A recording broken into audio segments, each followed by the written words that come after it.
With tissue.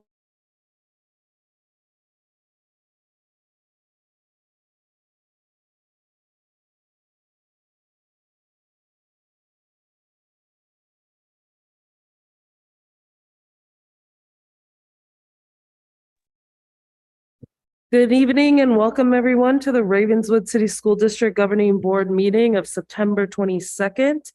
I will open the meeting at 6:30 p.m. with roll call. Vice President Shabomahin, Here. Trustee Alexander, Here. Trustee Polito, Present. Trustee Bloom, Here. I myself am present. We have quorum. We will move on to item number 2, which is the approval of the agenda. Do we have any questions or comments regarding the agenda? As I see none, I will entertain a motion for the agenda. I'll make a motion to approve the agenda. Thank you. I'll second. All in favor say aye. Aye. All opposed say nay. Motion carries 5-0. Now we'll move on to closed session. Before we go into closed session, we will open the floor to anyone who wishes to address any matters that will be discussed during closed session. As I see none, we will go into closed session at 6:31 p.m. Thank you.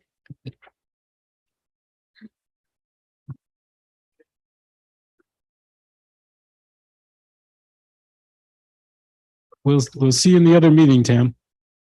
Okay.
Welcome back to open session. We will reconvene at 7:46 PM. And I will report back on closed session. For item 3A, there was discussion and direction was given. For item 3B, there was no discussion. For item 3C1, there was discussion and recommendation given. For item 3C2, there was discussion. Now we will move on to item number 6, which is from the floor. So if any members of the public wish to address the board on any matters that are not agendized, this is your time.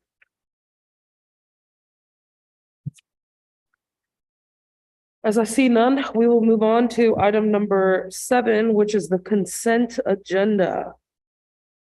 Do we have any questions or comments regarding the consent agenda? As I see none, I will entertain a motion for item 7. I'll make a motion that we approve item 7, the consent agenda. Thank you.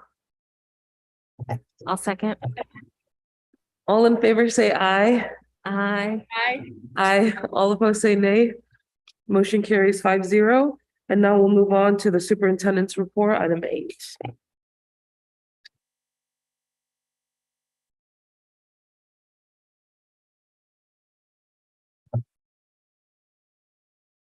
Fantastic. As we typically do, we will be covering learning, leadership and community, learning and development, and health and safety, and touching upon a couple of topics under each of these items. As you may or may not be counting, we've had 21 days of instruction as of today out of 180. And you know what? Things are going fairly smoothly. We are working closely with site leadership, instructional teams, coaches, teachers on the ground, and staff to ensure that we're all focusing on CSTP2, which is ensuring that we are providing a learning environment that's conducive, that has the welcoming nature that we want, that's warm and receiving of all students and staff and families. You can also see that there's a construction happening and it is going well in regards to, you can see now the structure of the 2-story building that is there. We have a teacher who has taught 4 students since he's been there as a TK teacher at Castagna School. Makerspace is happening, and you have principals engaging with families during parent meetings, cafecitos, and parent universities. So we are not just counting down the days, but also recognizing the amount of days we have left to make an impact on student outcomes. We are also focusing on making sure that we focus on instruction and leadership, specifically around being an anti-racist district. We are working with Joe Trust around these bullets here specifically. And he visited our campuses last week. We conducted walkthroughs, went through different classrooms using the lens of how students are engaged, affirmed, and how they are centered in their learning. This was the first time he's been on campus, so it was more of a welcoming and to just get the lay of the land.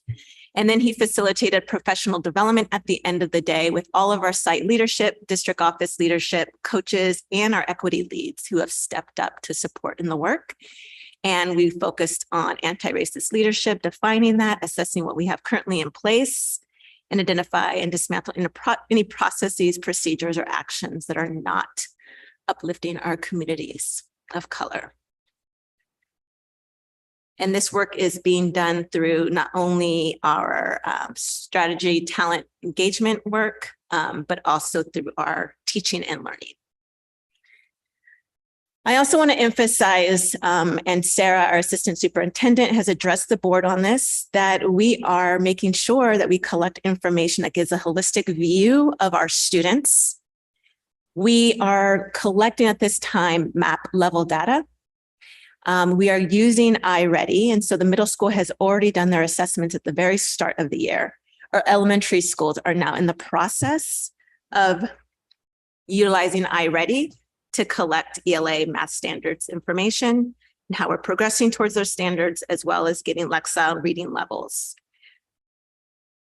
This is our assessment calendar that was shared with you by our assistant superintendent. And I want to emphasize that this is the work that we will be engaging in, not just about assessments, but using this information so that we can report about how our students are doing now, in addition to the street level data that teachers are collecting.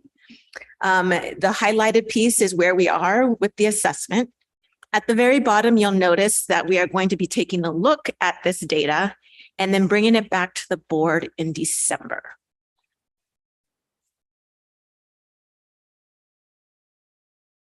I also want to emphasize that not only are we looking at the academic piece, CSTP2, but we're really trying to create a culture where students can express themselves and demonstrate skills, and, also promote the middle school in various ways. And one of them is our athletic programs. The volleyball and flag football season is underway. Our girls in JV are 1-1, I believe, and varsity is 2-2. But they're currently traveling, going to different districts outside of ours. As in the past, it used to be intramural, but we are now partnering with the athletic. Oh gosh, now it's the Art David Lee, I believe it is. Thank you. And it's really allowing our students to be able to be exposed outside of the community, but more importantly, build team camaraderie, skill sets around competition. And that's led by Mario, our athletic director.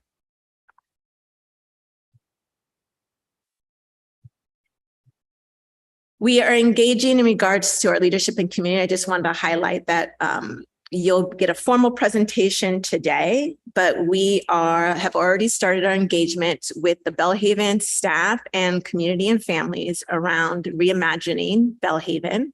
As you know, our community passed $110 million bond, Measure I, that will afford us the opportunity to modernize all of our elementary schools. And we are going to be starting with Belhaven. So I wanted to share with you that we got some excellent feedback from the teachers, as well as our families during the SSC ELAC meeting. And we will be revisiting any iterations that we have with the design with our families in October, after we also hear your feedback tonight. And then around health and safety, I just want to touch upon briefly around COVID, and then also this coalition here. Currently, you may have heard that California has lifted the vaccine mandate for school staff. So this took place September 13th. The announcement was made and it's in effect as of 17th. And so right now we are ending any weekly COVID testing for unvaccinated employees in the workplace or at schools. We will, however, continue administering the over-the-counter antigen tests in response to any students who are symptomatic or staff who are symptomatic and have given consent. Just so you're aware, as of last Friday, we have had about 11 cases of students and or staff who exhibited or who are infectious and were positive with COVID while at school or work. Since the beginning of school, 11 cases. We still have our dashboard that has been updated, and it's updated, I believe, every Monday. Through the chair, hasn't the CDC or San Mateo Public Health said that we only need to now post clusters versus individuals? So right now, like if an individual gets infected or is carrying, you're supposed to post for transparency on a dashboard. That's and I heard that it's being modified. No, actually, I know it was modified, that you only need to post when there's like a cluster of 3 or more that are related cases. So you might want to look into that. I will look into that with staff. Whoever's in charge of that. And then, of course, we still want to encourage our families and staff to get vaccinated, to get their booster. And these are the lists of vaccine clinics that are taking place in our community. And then I also wanted to share with you some important work that some of our staff members are specifically involved in, and it's in participating in this coalition around East Palo Alto against human trafficking. This specific coalition is identifying the needs as well as focusing on awareness and public safety and education around human trafficking.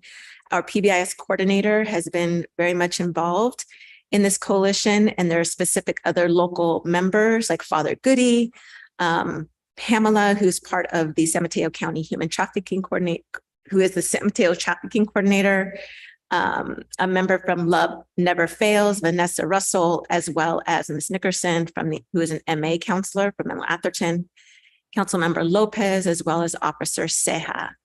And I believe a trustee might even be interested. So we'll be looking into that more closely. The concern is great in the sense that some data that was shared with us and with the board earlier is within an hour of time searching, 32 online ads for human trafficking were identified, and that there are houses located in the area who are reported doing trafficking. So it's a serious issue. And here we had Aida Campara, our PBIS coordinator, along with our outreach, our family and community engagement coordinator, who participated in a meeting sharing this information with families at St. Francis. And it was well received. There were a lot of questions being asked about how they could protect, how they can engage in conversation and bring awareness to their students, their children, as well as to other family members. Right. Thank you. Through the chair. I'm actually really happy to see that we're a part of this. To your point, I don't think enough communities aware that there are actually homes identified that are active within our community. And I would love, so I'm happy we're involved, and I want to know how we can actually bring this awareness in our, like as a class and course in our schools, right? So it's not just like or an organization that's doing it independent of, and we refer people, but this to me is what we really need to be educating our students as far as knowledge, awareness, so they don't fall into this kind of situation. So I would love to know what we're doing to kind of integrate this into what we're Our executive director of Ed Services. What Trustee Polito was saying, similar to how we do sex ed, I think also safety ed is good, especially when it comes to not only trafficking, but drugs, alcohol, and some of the things that we're seeing with, younger individuals getting into. And I would argue this is sex ed, right? Because sex trafficking, right? So I feel like it's very relevant to the educational piece that we need to be actually educating our students on about what's going on in their community and how they cannot fall, so they won't fall into that type of trap.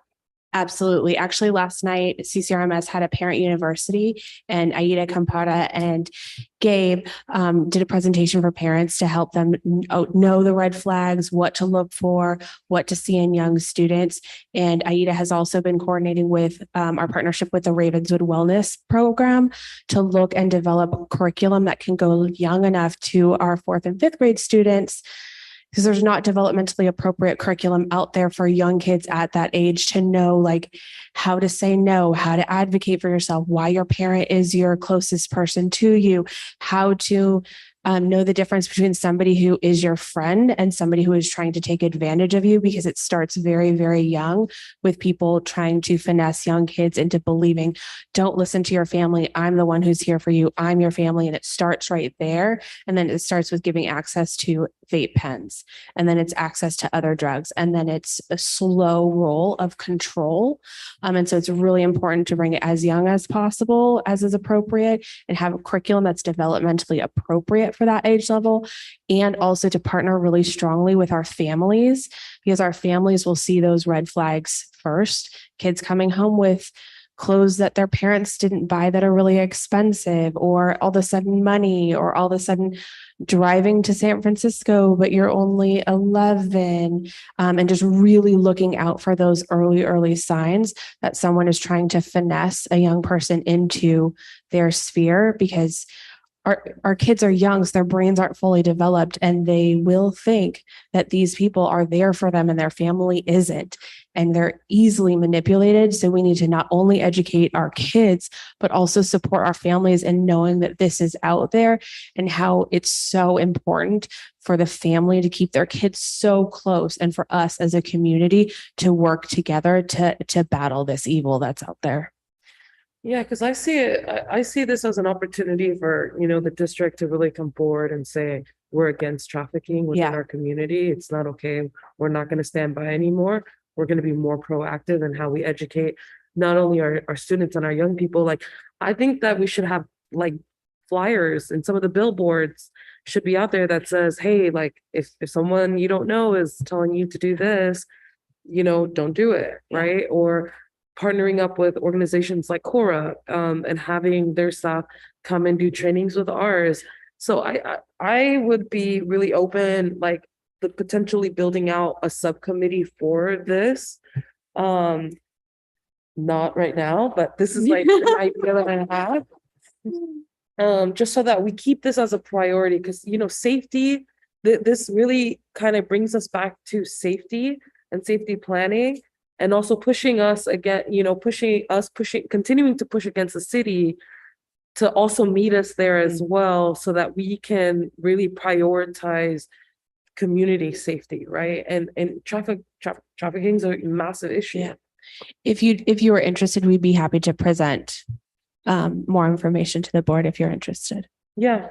I would love to look at a timeline. Like, let's draft something. Let's make this a priority. For me, this is a priority. For me, I think that, they're grooming middle schoolers, even as far back as 5th graders that are 11 years old. To your point, you just gave an example of 11-year-old. We should be educating them before they're exposed to these kind of dangers. And for me, this is a priority for me. And I know I probably won't be a part of the committee because I won't be here anymore, but I would love to see a timeline of when we're going to be integrating this type of education into our sex ed classes. Absolutely. I just got a text message because I think I know our PBIS coordinator is watching online, and she reminded me that we did do a CSAC presentation for our staff, and we're happy to come back anytime because, like you, it is a huge priority. And she also indicated that it is legally required to do so. Yeah. To do what? I'm sorry? The presentation. To CSEC Students? education to staff and students, middle school students. Middle school students. Like come out with a resolution. Yeah, I would That love too. to see it. I would love to see it. And I would also invite the city to also adopt a similar resolution. So that Resolution, I want curriculum, I want partnership and collaboration with the city. I want it all. Yeah, so, well, Officer Seha for the East Palo Alto Police Department has been working closely with AIDA, and AIDA is also indicating that we have posters up at the middle school as well, just to bring awareness. And there are partnerships. we should also put it up like at the McDonald's, Pal Market, where else? Shell, Chevron gas station, La Casuela, like these should be some of the educational materials that should be everywhere. And we should also through this teach our kids, do you know your parents' number? Is it memorized? If someone you don't know comes up to you and tells you to do something, what would you do? Yes, we look forward to it. Do our councils also get training on how to identify a student that was potentially involved in a situation like this? Yes, so AIDA has led the charge to be able to support with that, and there are definitely signs around. Right. And our staff what is to look trained for. be able to, okay. I would have to look into whether or not there is formal training and stuff Well, to be able There is, I would to like to add identify. that on our asks, please. Yes. Through the chair. On a completely unrelated thing having to do with your superintendent's report. Are we still working with the shared DEI coordinator between I'm the sorry. two? Are we still working with the shared DEI Yes. coordinator between the two districts? Correct. And so the involvement in terms of helping us coordinate with Joe Truss is part of the work. Yeah, just asking, thanks. Do we have any other questions or comments regarding the superintendent's report? Wonderful. Moving on to item number 9, which is the public hearing. I will entertain a motion to open the hearing. I move to open the public hearing for adequacy of pupil textbooks and instructional materials for 2022-23. I'll second. Oh, I was confused. Oh, I know. I was like, who all in said I favor- second? All in favor say aye. All opposed say nay. Motion carries 5-0. Thank you, Vice President Shabomaheen. We will kick it off. Good evening. Thank you. This is a public hearing to open up to the public with regards to sufficiency of textbooks and materials needed for student learning for based on the Williams Act. Do we have any questions or comments in regards to item number 9A?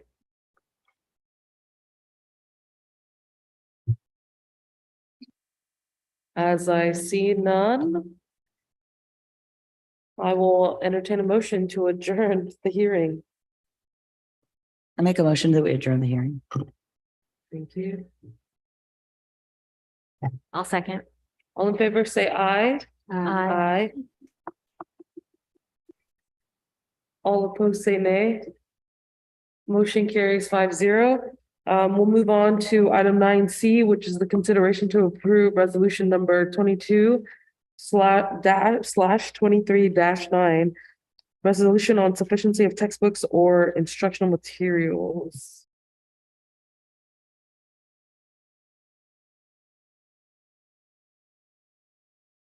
I will entertain a motion. I'll make a motion to approve resolution 2022-2023-9 on the Second. sufficiency. All right, resolution 2022-23-9, resolution on sufficiency of textbooks or instructional materials. Whereas the Board of Trustees complied. All in favor, say aye. Aye. All opposed, say nay. Motion carries 5-0. Moving on to item number 10. Thank you, which is. Yes.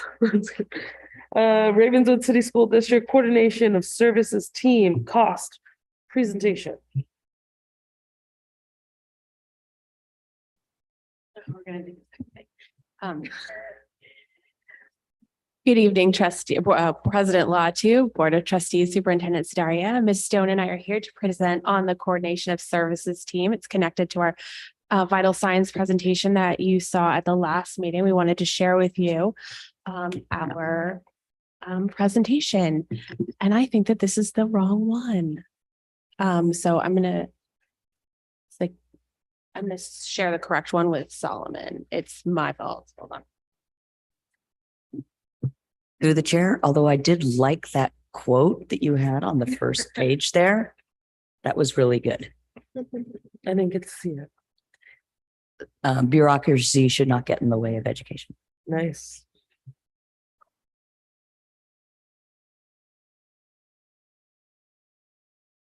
I do like that quote, and I also like that presentation a lot. It's for our kickoff meeting for costs. So my apologies. I know, I I shared thought with it was her great. our next week meeting presentation instead of our today presentation. So I am ahead of myself.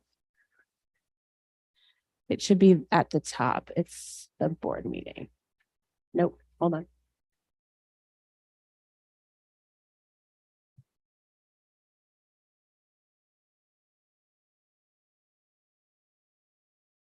Oh, it's right there.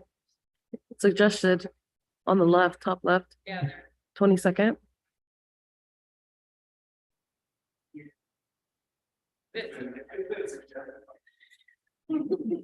You know, Google's pretty smart. It knew. My apologies, everyone. Sorry for the delay there. All right. So coordination of services, which is the acronym for COST. Ravenswood is incredibly blessed to have a variety of different programs to offer to our students. And when I first met Sarah this summer, when she was just being hired on as our assistant superintendent, I said to her, Sarah, we have all of these wonderful programs, and I'm so excited to partner with all of these different individuals. But sometimes it gets really, really hard to juggle all of the balls that are flying in the air and to coordinate everything. And at that time, she shared with me in a prior district, she worked on something called COST. And at that moment was kind of the grain of, let's make this happen. When you have a variety of programs for students, it's incredibly beneficial, but you often think to yourself, what is the best resource for this student? Does the student need multiple resources?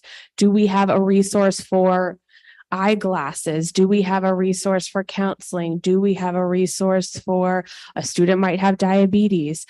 Do we have all of the resources we need? Or is there already somebody supporting this student and I don't know because it's in a different arena? The thought of COST is to create structures and systems that can help us take all of those pieces and put that puzzle together. So I'm going to share with everybody a few of the services. This is by no means an exhaustive list because we are so incredibly blessed in many ways. We partner with Cassie, who offers counseling, individual and in the classroom. We partner with another group called Star Vista for counseling, individual and push-in. We also partner with an outside agency called Care Solace, where we can refer both parents and students to outside counseling support. We partner with the Child Mind Institute, and they do groups connected directly to trauma and can offer push-in support. We have special education mental health supports as connected to students' IEPs. We have a connection with Children's Health Council around coordinating communication between the health clinic and the district in support of students.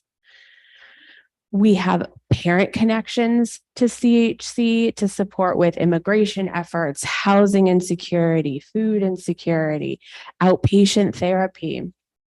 We also have the student success team process where a student can be referred and the team can talk about behavioral or academic concerns.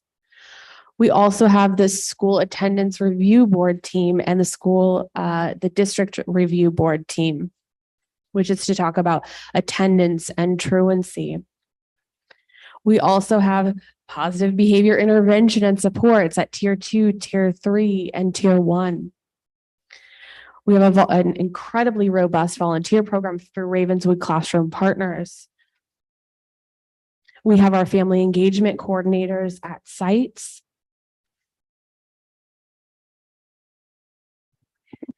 And of course, we have systems already in place, which we've referred to in the past and will continue to as response to intervention. So on both sides, the head and the heart, you might have noticed our logo at the beginning for teaching and learning. Both sides require supports for students. So at a tier 1 level, that's universal. All students receive high quality first instruction, as well as support to develop their social emotional skills. At the second tier, there's the reteaching. Perhaps there's some extra support that's put in place if students didn't access through tier 1 the instruction, or they might need some other types of supports put in place for behavior and mental health. And then at a tier 3 level, again, there's perhaps more small group or even one-to-one supports that are put in place to support with academics, and then some other types of supports that are put in place for social and emotional well-being.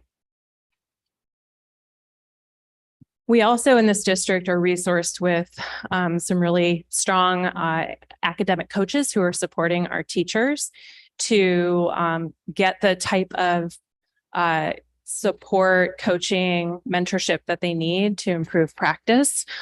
They are also responsible, especially this year, in working across the district to do community of practice experiences for teachers and other professional development supports. So the question is, we have all of these incredible supports. We have all of these resources, and we want to be strategic with them. We want to align them, and we want to make sure that we're actually supporting the specific needs of individual students and families in a really thoughtful way.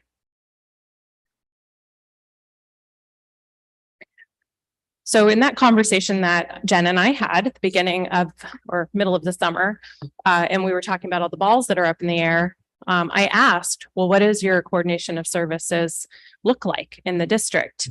And at that point, there was an aha moment where it was like, yeah, we don't have that and we need that. We actually really need to be strategic and thoughtful around specific student needs and making sure that all of these amazing supports that we have in place are being done systematically, that we're progress monitoring them, that we're ensuring that our students at the end of the day are getting the supports even at the right time of day, that they're getting them not during their tier 1 instruction, but they're getting them at other points in the day. So they're not actually missing access to that first best instruction.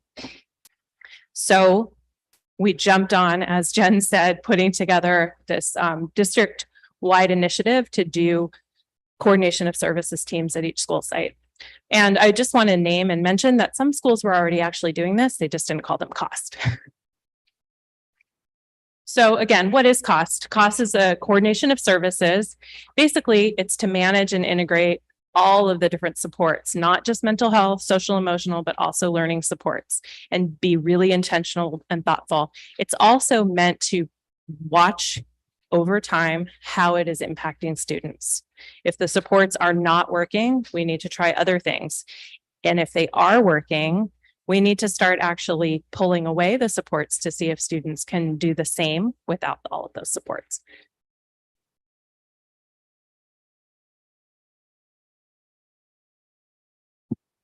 So how does this work in our current system?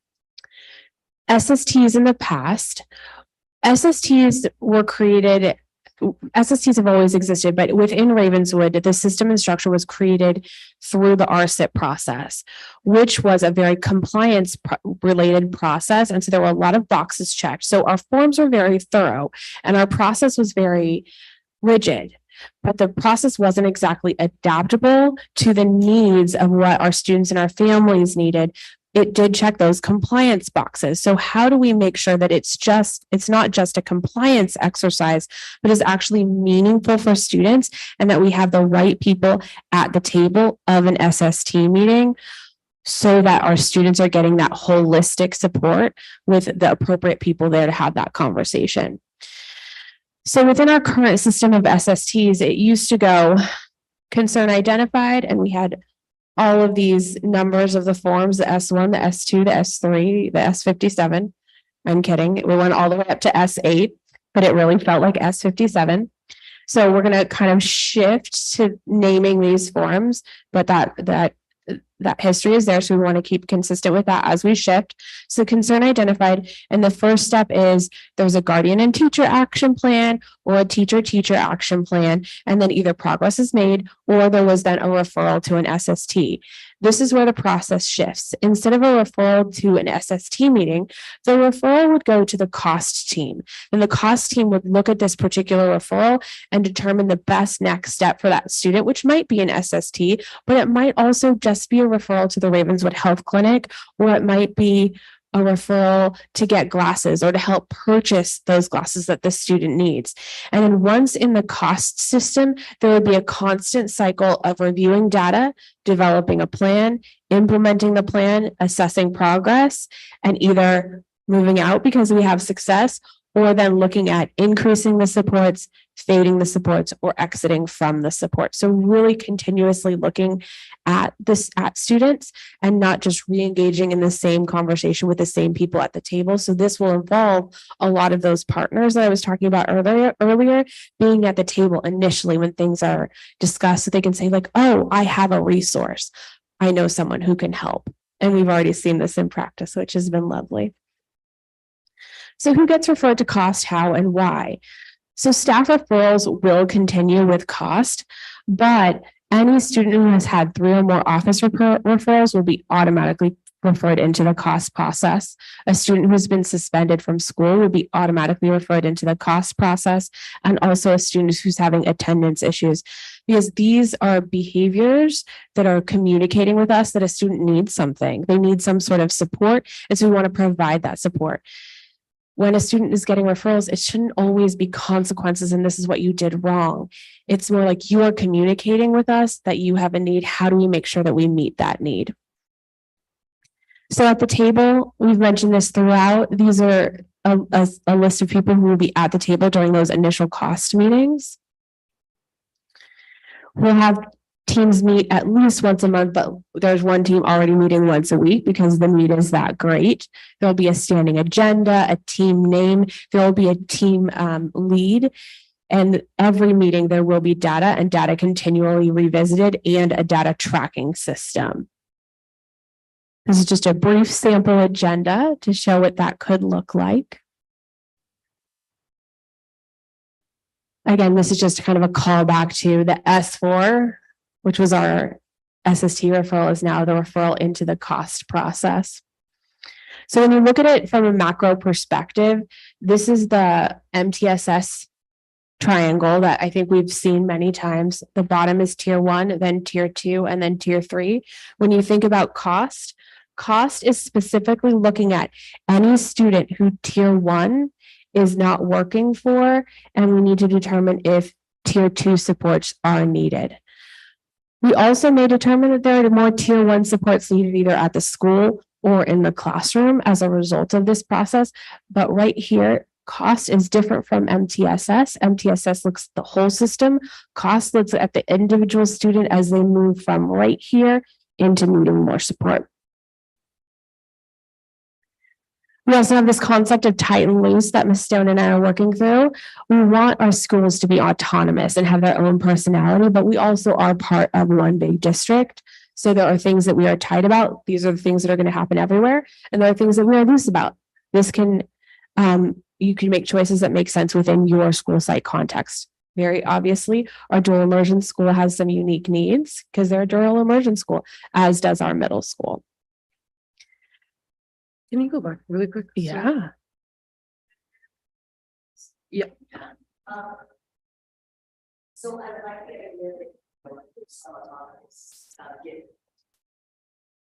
Anonymity or autonomy. But around the choosing the name. Yeah. The one thing about the district Yeah. and it's called cost of everything.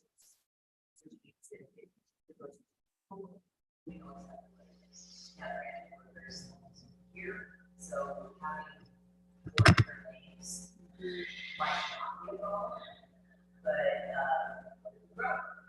I think the answer to that is good news, bad news.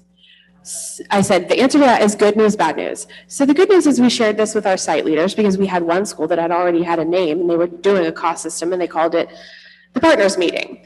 And we didn't want to say like, go change your name and be very dictatorial, but they've already changed their name to the cost team. And so sometimes when you give people an option, they say, thank you for giving me an option. We choose the one that you offered. And so that is good news, bad news. And so they've all started calling them cost teams. But thank you. I appreciate that. And we're calling it cost from the perspective of the district office. It sounds simple, but it's incredibly complex. So our first kickoff meeting is next Thursday for it to kick off for the district. Some schools have already tried out their first meeting, but we're going to have community of practice for all of our leads. And those are the dates that are already scheduled out. And we'll also be doing a site leader series around several different topics, and we'll be inviting the cost lead to attend alongside of the site admin for those professional development, so that we are here and we are supporting that process throughout the year as a collective from our department. Do we have any questions or comments from the board? Yeah, to the chair, going back to this tight loose model. So we're going to be over anyone who chooses a loose model. I'm sure there's going to be oversight and supervision on how well it's being coordinated. And if it's being evaluated that this loose model is not working in, its intent, will it then be required to shift to a tight model, or where's? So the things that are on the tight side are tight for everybody. And the things that are on the loose side are the things they can make choices about. So Oh, I everyone is understand. doing Got it. costs. Okay. Every The team. area, got it. No, that makes perfect Yeah, sense. I missed so, that so part. the things that are loose are a little bit more like, yeah, you can do this. It doesn't matter if it's every week or weekly or every other week, things like that. But every team is going to meet. Every team is going to have, every site is going to have a cost. I think I got a little bit confused because here it says the cost team and team must meet regularly, and then it says they can meet monthly or weekly or every other week. So yeah, so how often they meet is loose, but the fact that they do it is tight. But is once a month regularly? So That's why I'm a little bit yeah, like, so that's not.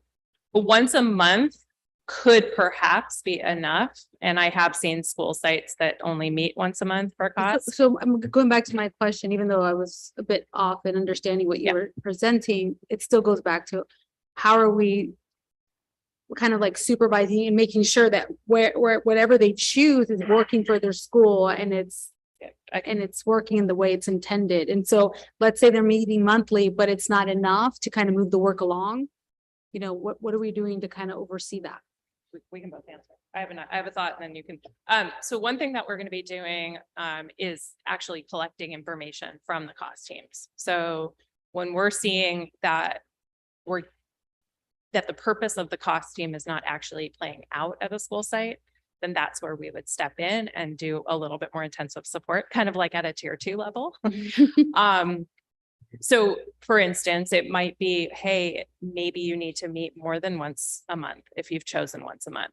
I would say that that's one way. Did you have a different? Yeah, I was gonna say that, the middle school team, they're meeting weekly because of the size and the Right. number of students. Right.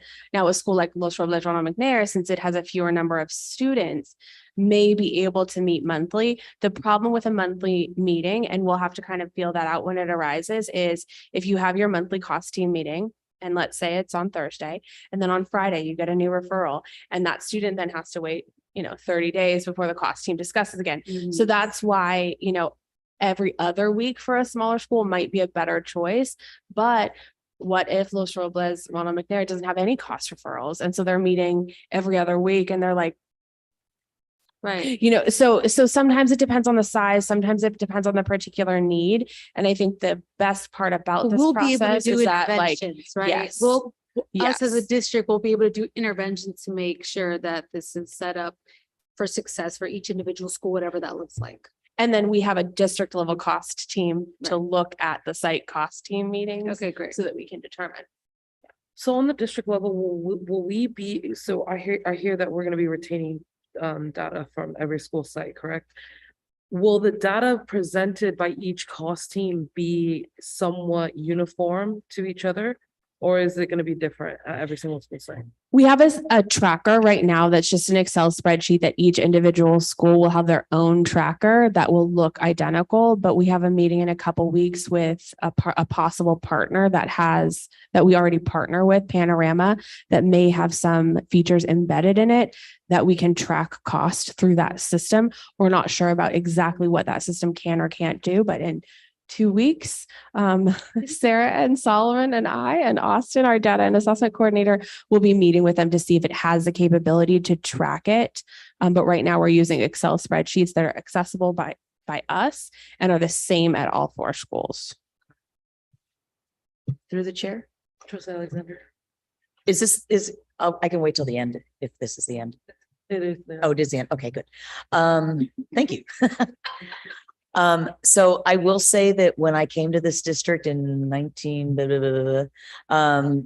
that the first thing I asked when I had my first student study team was, where are all the team members?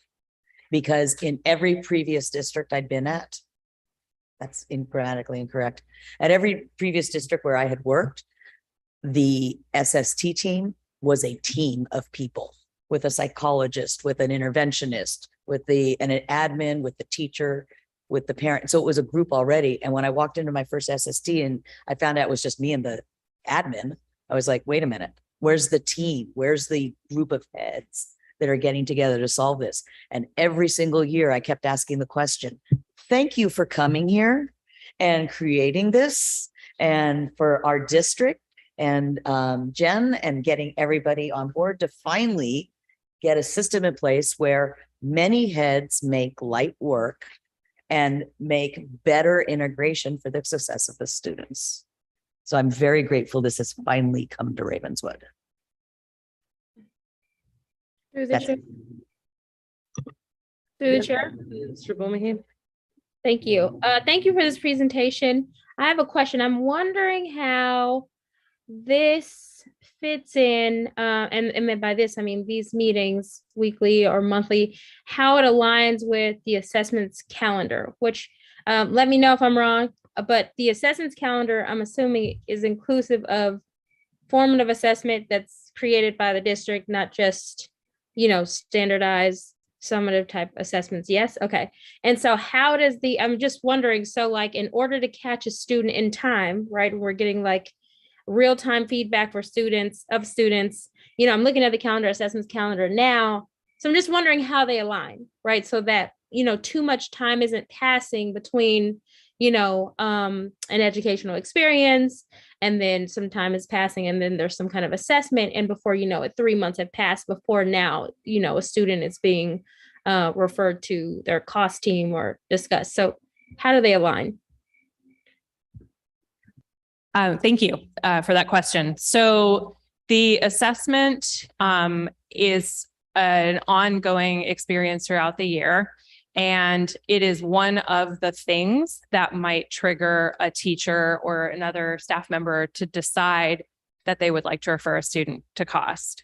It's not the only thing. So definitely, if you see that students are multiple years behind, let's say on iReady, and there's been some supports that have been put in place and it's just not working, and the teacher's really kind of at a loss for what to do next, that would definitely be a referral to cost.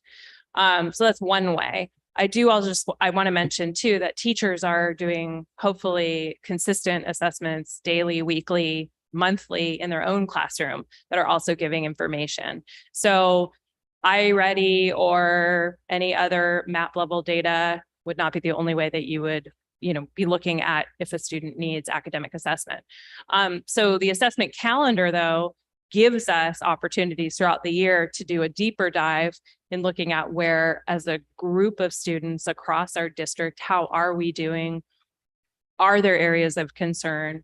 It also allows us sort of more at a cost level across a district to look at what resources we're aligning. If we're noticing patterns across schools or patterns across classrooms.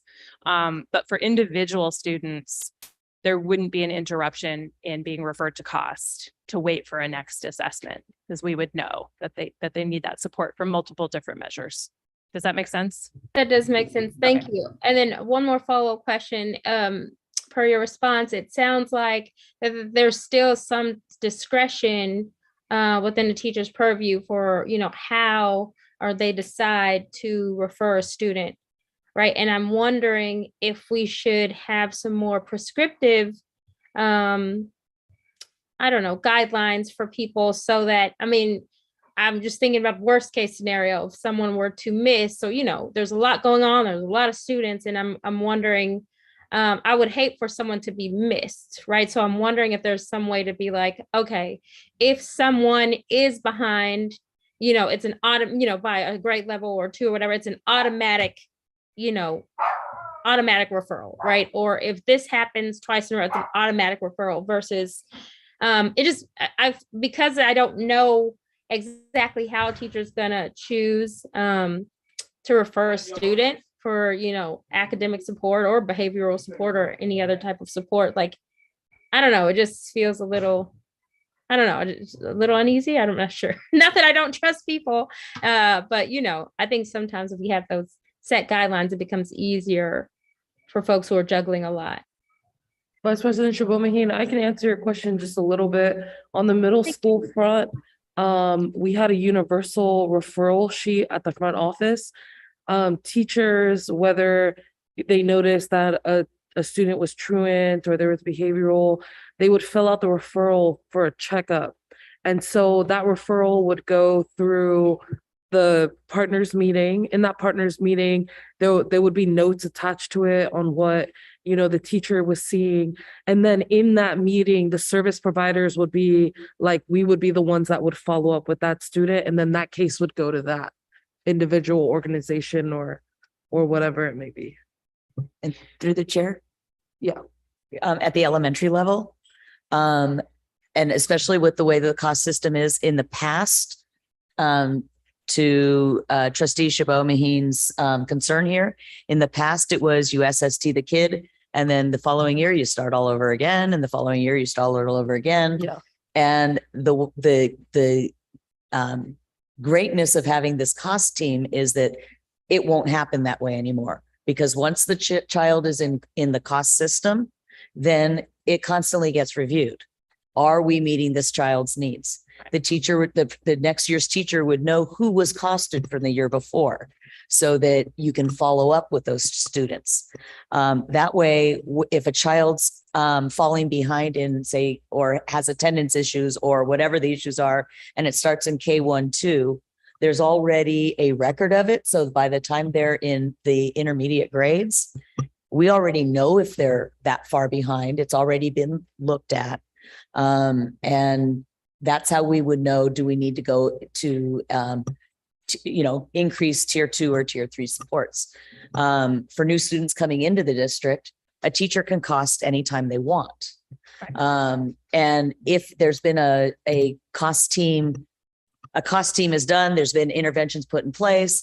And I'm going to assume that if the teacher sees something else come into it, they can recall a cost meeting and say, hey, we just got new information. Can we reconvene the team?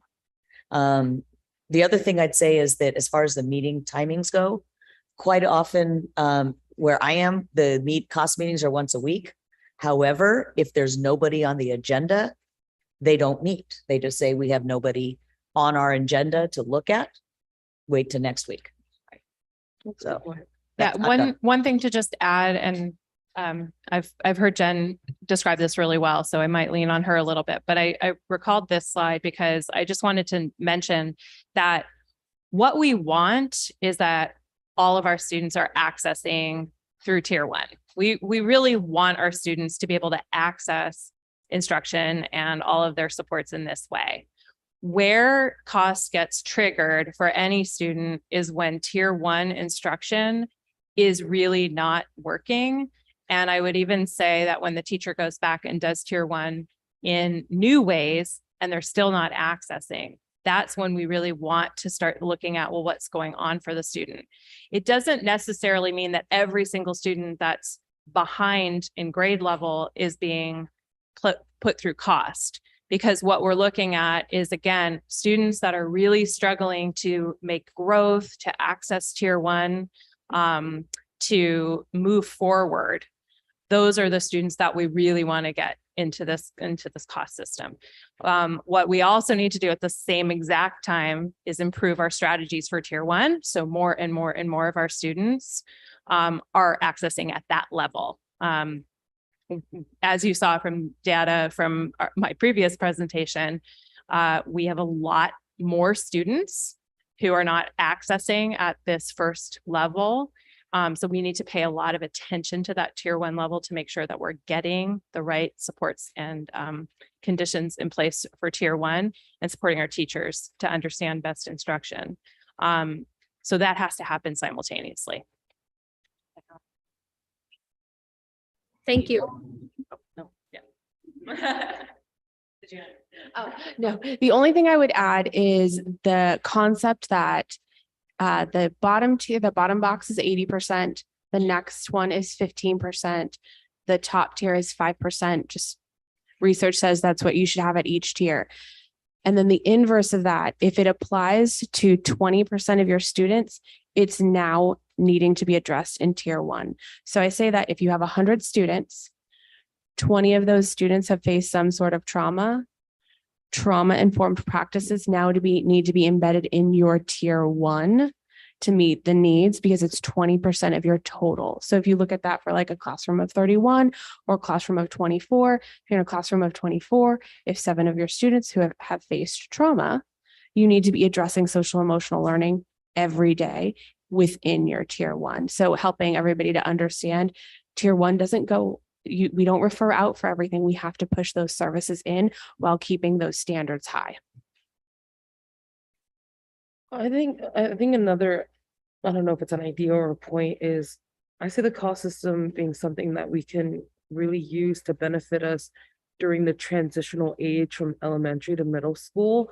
Some staff have told me that 6th graders do struggle from that change.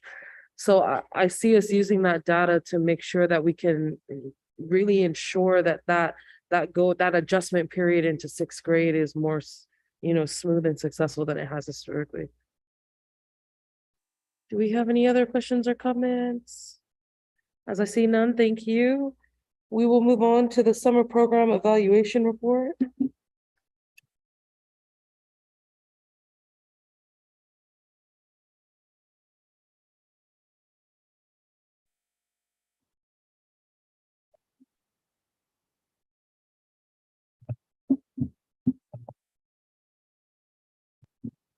Hello, everyone. So, hello on the screen. So today we're going to give, I'm going to give an update on the summer program, and I'm going to focus on program evaluation, because we've given the board a sort of an overview of what the program was going to be. We gave you a quick update about a month ago of how it went, just to make sure we noted and celebrated the progress you'd made. And today we want to dig a little bit more into the data we've seen for how did the program go according to what we wanted it to accomplish, and also some qualitative information. So we'll try to be reasonable. I'll try to be reasonably paced on it, so we keep moving fast, but happy to answer any questions that you have, because there's lots to share. So to start with, so as I said, we're going to start with the overview. We'll look at program evaluation, both in terms of data against our outcome measures, and also share more qualitative information about how did it work from an operational partnership perspective. And then quick teaser about planning for next year, because no, it is not too early to start planning for summer next year, crazy as that is. So quick overview of the program. So this is nothing new to you. This was a deep partnership with the Boys and Girls Club of the Peninsula. That's some of the fabulous leadership team from BGCP Middle School on the left, smiling and grinning and having a great time with our program. Reminding us all that the vision for this year's program was to really spark joy and learning for our kids through fun, engaging enrichment. This was not a drill intervention program. We really wanted to give our kids a chance to learn, explore, try new things, really just feel excited about learning and being on campus with us. So for our elementary students, just a reminder of what that looked like. In the morning, students had academic enrichment with experienced teachers. Curriculum was designed by BGCP. There were read alouds, there were hands-on enrichment, online literacy, social emotional learning. And then in the afternoon, we shifted to the BGCP instructors-led enrichment, Galileo, Playworks kind of content. And for our 1st and 2nd graders, we're able to integrate one-to-one tutoring through Ravenswood Reads. Our middle schoolers, if y'all remember Diana Ramirez giving the overview of what it was going to be like, there was a really new program design for the middle school this year. It was pretty exciting, and we'll share some positive results later. It's a teaser. Lots of hand-on enrichment. So in the morning, brought in a bunch of different partners to lead enrichment. Live in Peace, bicycle repair. You see some pictures up there. They had soccer, they had cooking, they had coding. They had lots of great things going on. They had career days, they had other things. So pretty exciting. They like their field trips too. And as we said, lots of great partners came together to make this program possible. Behind the scenes, we revamped the way we'd done summer for this year. So with this new vision and kind of a new model, we did a couple big things. So one is we streamlined our partnerships. So in the past, we'd work with Big Lift, we'd work with for kindergarten, BGCP for 1st through 8th grade, a couple different things. We had BGCP really lead all the K programming, and we had them actually their unit directors really led the site. And this year we hired instructional coaches to work with the teachers to support that work. And in terms of the teachers, we had lots of great Ravenswood teachers in there. And then the district actually did the interviewing and we jointly recruited, but did the interviewing for the teachers. But BGCP actually hired any of the staff. And and the Ravenswood retutoring was integrated throughout the day. And the program was really adjusted to focus on enrichment versus sort of a standard kind of curriculum, more direct instruction or standard curriculum instruction. So BGC proposed that, we gave input on it. They really leaned into some of the curriculum that they were using in after school and kind of adapted that to what a summer would look like. And they led the training week. So it was a really shift in the model and excited about what that partnership looked like. So, okay, what did we see coming out of this? So with that vision of Ravenswood students experiencing fun, engaging enrichment that sparks their joy of learning, we said there were 3 categories of measures we wanted to look at. One was outreach. How effective were we in making sure that kids actually came in and got to experience this program? Second was engagement and fun. Can we look at survey results from students, from caregivers? How did they say the experience actually was? And then finally, we wanted new experiences. So tell us, as students and families, did kids get to actually experience new things? So the summaries are up here, but we're actually going to dig in quickly into each of these areas. So in terms of outreach, we met our enrollment target and we grew our program slightly versus the prior summer. Despite overall declining enrollment as a district, we're actually able to increase the size of our summer program. About 550 students attended. And that was a 4% increase from last year. And our target, we were really aiming at trying to get 540 students. And so met and slightly exceeded that, which is exciting. That's what we were going for. In terms of engagement and fun, family and student feedback was positive. So that we feel good about the results here. It was slightly lower than in 2021, but not in a way that made us worry that, whoa, what happened here? There's something. So in general, for example, how many kids were attending consistently? 81% of students were attending consistently. And it was 91% last year. But, there's also some differences. Last year was the first time people could be on campus. This year's a little different. So we're kind of digging in to say, we don't want to make an overly big deal out of the slight differences, but let's figure out what that might be about and how we can keep working on it. 81% of caregivers said they would strongly recommend it to a friend, and pretty similar to last year. Last year was about 86%. 95% of caregivers agreed their student enjoyed the program, and 91% of students agreed with their caregivers that was actually the case. There's a lot of enjoyment, getting to the idea of joy and fun. And 88% of students felt like they belonged. And I really want to call out the middle school, where 95% of middle school students responded to this survey and said that in this program, they really felt like they belonged. It was something we were really trying to create those sense of connection and belonging, because that's part of feeling safe, excited to be in a place. So really excited about this new middle school program design. It seems to have had a really good impact for kids. And there are some comments as well. And I know the presentation, I believe you've had a chance to look at, so I won't read out all the comments, but lots of positive comments from families, kind of attesting to the numbers. But just a lot of families saying, look, this really met my kid's needs. I feel really happy. My kid came home and talked to me about this a lot. That usually means they're actually pretty excited about it. So good qualitative evidence to go with the numbers. And then in terms of joy in learning, did it spark joy in learning? Data seem to say yes. So 97% of caregivers agreed that the program contributed to a child's love of learning. And there's some comments there that, it helped children develop in new things. They liked it because they got to learn lots of new things. And students agreed as well. So we asked them, did you get to do things you don't normally get to do? 86% of kids said, yeah. And at middle school, even higher. So 91% of kids said, I got to do things that I hadn't done before. So it's one of our major goals for the summer. So it seems like the program design really supported that. Excited about that. So that's the data. We also did a lot of qualitative feedback. Let's talk with our partners. Let's talk with people. Let's see what's going on. What do we think we did well and what we do better? So quick summary of that. Together, we identified several places we felt like the program ran really well this year. So logistics, pretty smooth, right? So there's always the bumps in the roads, but I was checking in on people on the first day and they're like, it's pretty good, especially compared to the year before. We felt like there was a lot less kind of chaos and let's put it all together. A lot of the pieces had been planned for and worked out. We knew the facilities, the logistics, the rooms, the schedule. We had a lot of that stuff worked out in advance, which made it easier to just run the program. That said, those unit directors and staff and the teachers and the admin assistants, they are amazing. And as you know, when you're working with kids and families, there's always something interesting or different and unexpected going on. So huge kudos to them for working through that. But we feel like we set them up reasonably well. Middle school program, lots of design positives. So the data were telling us that it really brought kids some really diverse hands-on experiences. The career fests were pretty interesting. Kids stayed really engaged in those. And field trips, always a big hit.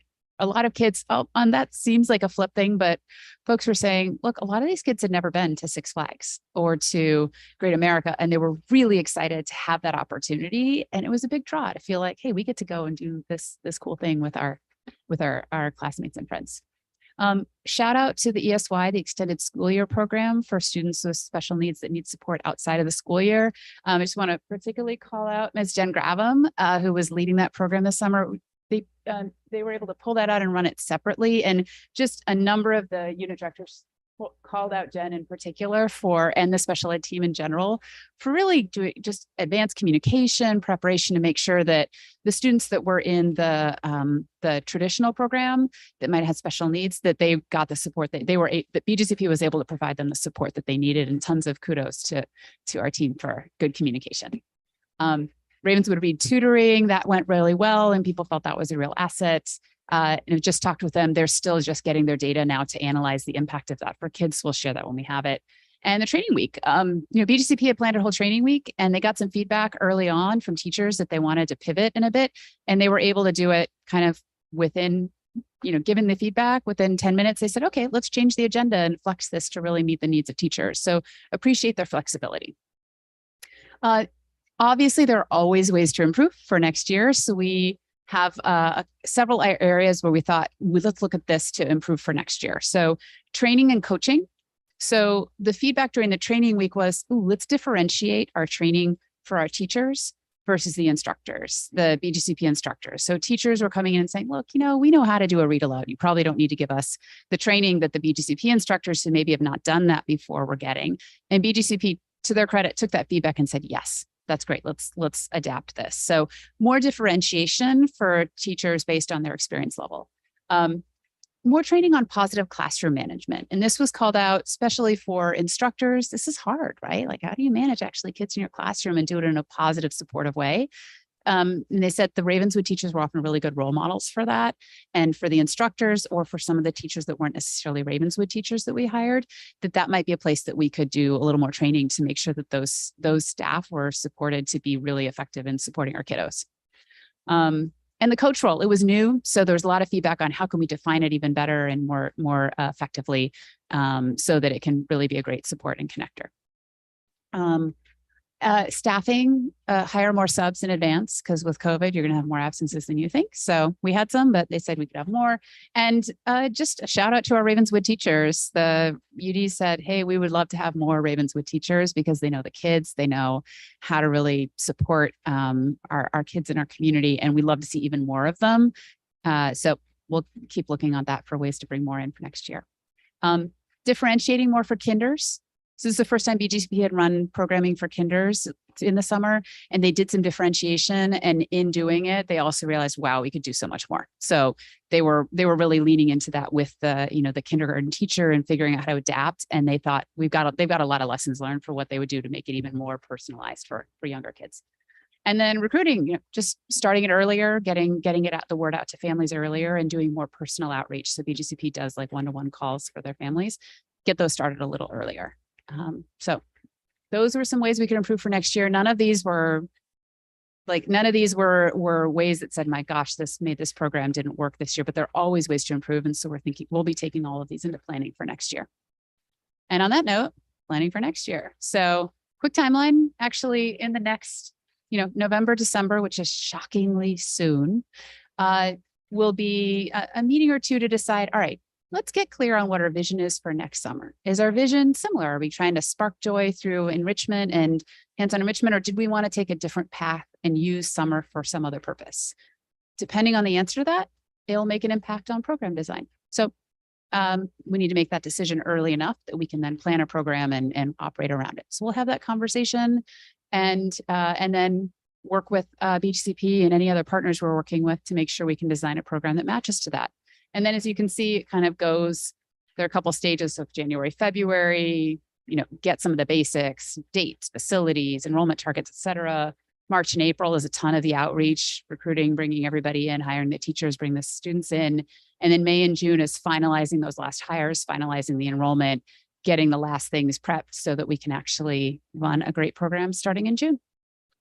And that is one of our fabulous, cute kids hanging out on one of our playgrounds. And that's the summary of the summer program eval. Happy to answer any questions. Through the chair, thank you for the report. It was very thorough.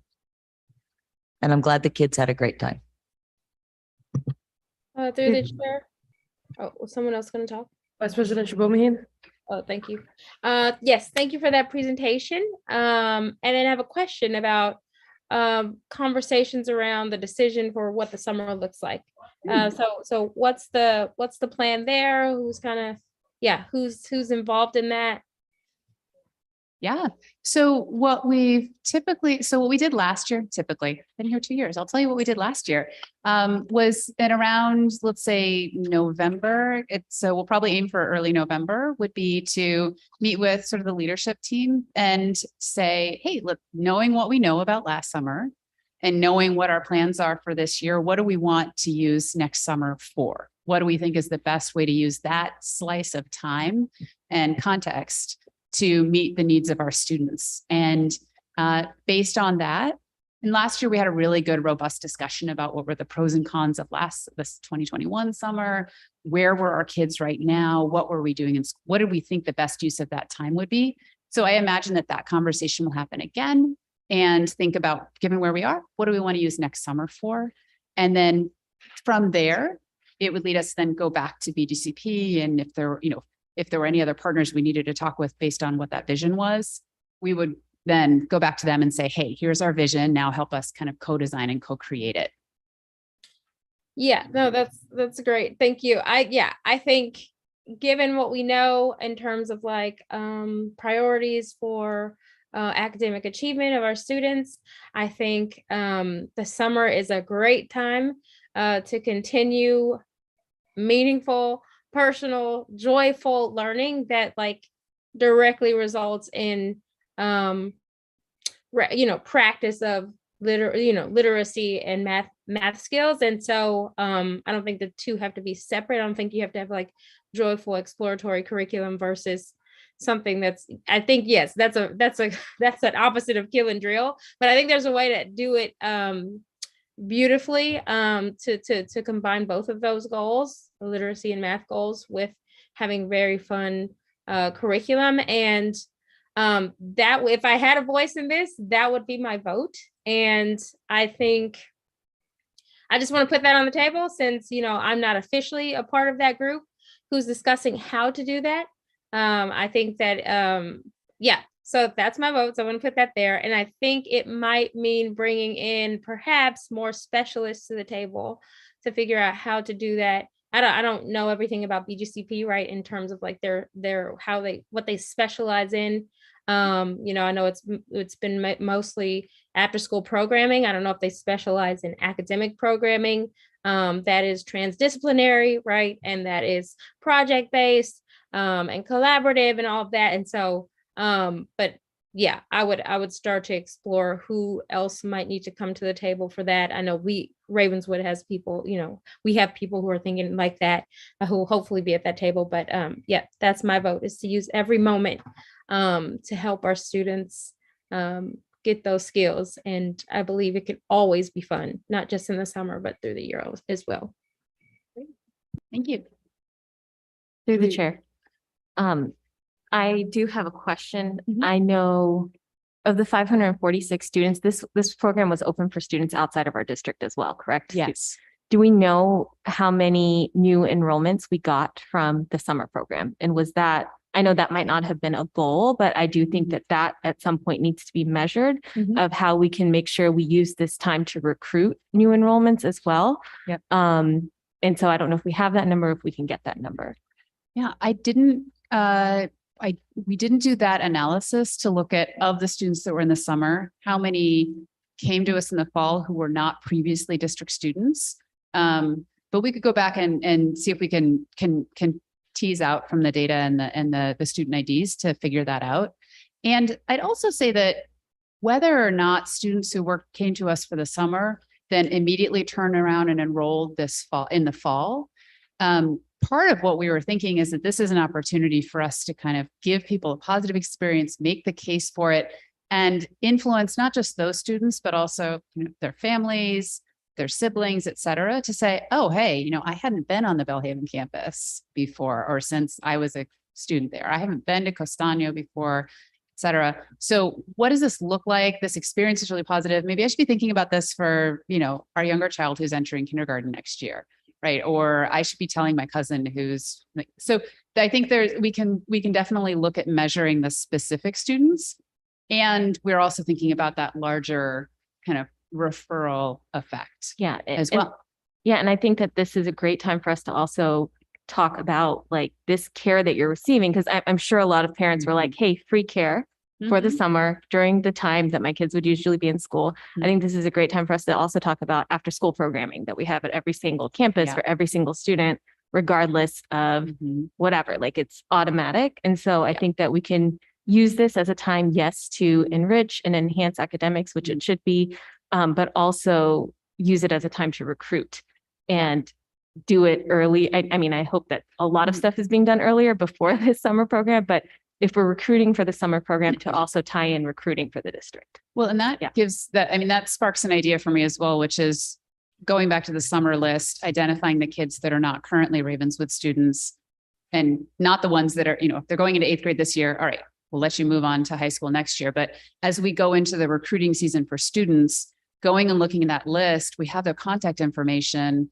specifically reaching out to those families saying, we're so glad you joined us last summer. Have you thought about joining us in the fall for our school? So for this, and in advance enough that people can kind of go through the normal kind of school shifting policy practice. We've done that with teachers, for example. So last summer teachers from 2021, we called them all back up again and said, hey, want to come work for us again? And that's where half of our hires for the summer came from, is people who'd worked with us the previous summer and said, yeah, I had a really good experience. I'd love to come.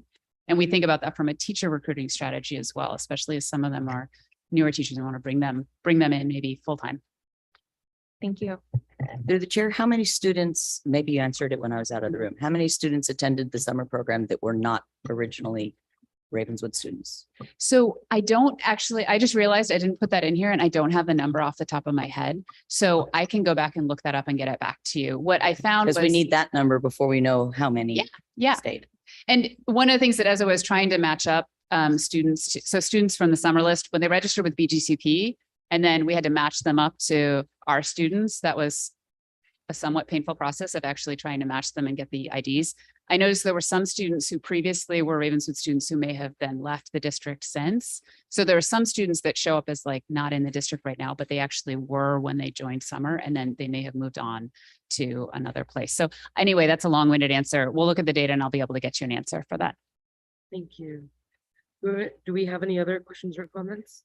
Through the chair, I have another question that you, Trustee Alexander, just made me think about. And as you were talking, Ms. Waterman Roy, about the sign-up process, because I was wondering also how many of these students were Ravenswood students versus not. But then as you were talking about the sign-up process, where it sounds like they're signing up with BGCP and then we're matching them. So is it BGCP's program that then we're advertising? Because I'm wondering, or is it our program that then we're opening to the community? Yeah, this is where I think it's a deep partnership. And what we meant by when we thought about if this is a deep partnership, who's the right person to be managing which different parts of the process? And so we decided that it actually made sense for BGCP to manage the enrollment process. There were a number of like kind of logistical and technical reasons. It's still our program and it's BGCP's program.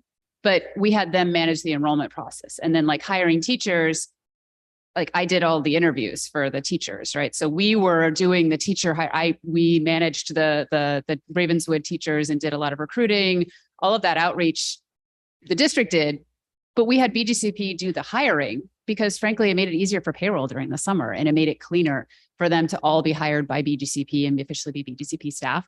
So for this, we really stepped back and said, it's our program, given where we are, what makes sense for each person to manage, which group to manage which part of it. And I think that's really important that we think of it as it is both of our programs. And to the idea of district versus district students versus others, in previous years, we have said district students only until say a certain point. And then if they're open spaces, then we would accept non-district students.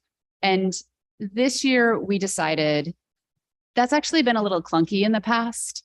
It's left some, we've had enough space because we've been expanding the program and it didn't feel like it actually helped. And in fact, it created a negative kind of impression for the non-district families that they had, that it was just kind of more awkward for them. And it felt like we didn't really want them in a way that if we actually had space and we did, then it was better to just admit them earlier on. It was less logistically complicated. But that was a decision we came to with BGCP, but we decided we were comfortable having non-district students in the program. And therefore, when they did enrollment, they matched it to our criteria and then said, okay, we'll take everybody.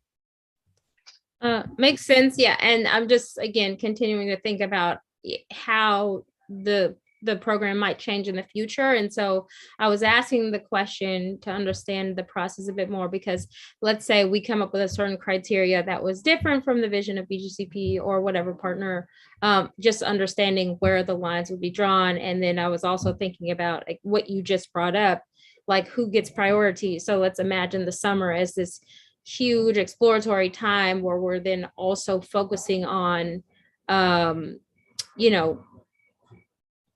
academic, I'm trying to choose my words carefully. We're trying to make sure we're making up for lost time, right, for the past 2 years.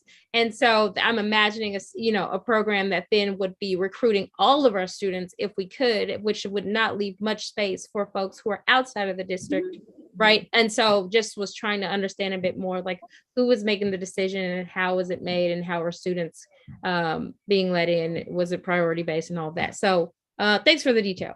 Yeah. And I would say it's a joint decision, but it's a case where probably as a district, we have veto power, right? Like, I would thank you, Anne, so much for this information. To your point, Trustee Shabomihin, the district would be the driver in deciding what program we want to offer for the summer based on the information and data that we collect throughout the year that would best serve students. And we would make that determination and then determine the best partners to be able to move forward with creating that program. Makes sense. Thank you. Thank you. As you can tell, I really think the summer has a great potential for us and our students. And so I just, that's why I have all these questions, but thank you. Wonderful. As I see no other questions or comments from the board, let's move on to the Intercession programs report. hello again. You're not rid of me yet. So Intercession, and we'll probably be a little faster on this, but it depends on how many questions you have. So this year, this is I'll wait till it's shown. Yeah, no problem. So Ravenswood has invested a lot in supporting our students outside of the regular school day. So we're offering a lot of extended learning opportunity. We just talked about the summer program, free 4-week summer program for all students. We also offer free after school program for all students during the school year. We're doing a lot, have been doing and continue to doing and have been increasing. This year, as we looked at the ELOP, which is a nice jargon that means Extended Learning Opportunity Program, the ELOP grant, this ELOP funding means we can offer even more to our students and families. So this year, in addition to having after school programming and summer programming, we are looking to partner with local organizations to offer full day programs for district students during intercession periods. So, and what we mean by intercession, technically it just means any day that's not a day when school is not in session. So that was our goal. And we want to talk to you about what we're envisioning this sort of new program look like. And again, and we want to name, this is the first time we've done this. So we're trying to be really thoughtful about our design and how we approach it. And it's very much a pilot. We want to learn a ton from this year in running this program so that we know, do we want to do it again? If so, how? And what do we really want to change? So similar to the summer, we are envisioning our intercession programming for this year to be seeking to spark joy in learning through fun, engaging enrichment. So that could mean a variety of things. And we are deliberately not telling our partners, your program needs to look like X and Y and do this curriculum, et cetera. We are saying, we want you to be working to develop academic, social, emotional, and physical needs of our students. We want hands-on engaging learning experiences and for this to be a really student-centered experience. It's complementing, but it's not replicating what's happening at school. We don't want to just repeat school during these days. We are planning for up to 15 days of full day intercession programming during this school year. And you can see the time periods when we decided to do this. Now, there were a lot of days when we could have said onesie, twosie days. Here's a PD day, here's Veterans Day, here's these others days. We decided for this year, let's focus on a couple major break times. So Thanksgiving break, looking at those first 3 days. Winter break, there's a Thursday, Friday when winter break starts. We're calling that week 1, it's just 2 days. And then winter break week 2, which is the week between Christmas and New Year's. And then there's actually another week of winter break after January, but we're just focusing on this part of winter break for now. And then spring break, which is April 10th through the 14th. Altogether, when you add up those number of days, it's 15 days. And we are proposing to offer full day programming, minimum of 9 hours, 8 to 5, with transportation and meals for kids participating in this. We are looking to have it on a site for TK and a site for middle school. So we're looking at Bellhaven for the elementary and in the middle school for Thanksgiving and spring break. Due to some construction at Bellhaven and CCRMS during the winter break, we would propose to have all the programming during the winter break at Castaño's site. We've got a plan for where we put the middle schoolers in sort of the 5th grade wing with larger tables and sort of a little separate space so that they can really have some independence and feel separate. This is our current thinking. We're still working out all these details very rapidly, but we're kind of nailing these all down. This is our best plan right now, our current thinking for when and how and where they would happen. So what are we doing? We said we're talking to partners to do this. So we've decided not to try to develop an entire program and staff up to be able to provide this programming to students all on ourselves using our own staff. Instead, we're saying, look, we've got a lot of really great partners in this community that do youth development, and we want to support them to be able to offer this programming on our campus.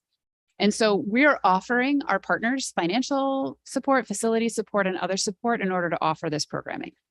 So in terms of funding, our current thinking is, and we're also refining this based on, as we're refining our budget, but we're looking at providing funding on a per student per day basis with extra funding for TK and kindergartners, because we're going to be offering a smaller class size for them, or rather a smaller, how do you say this right?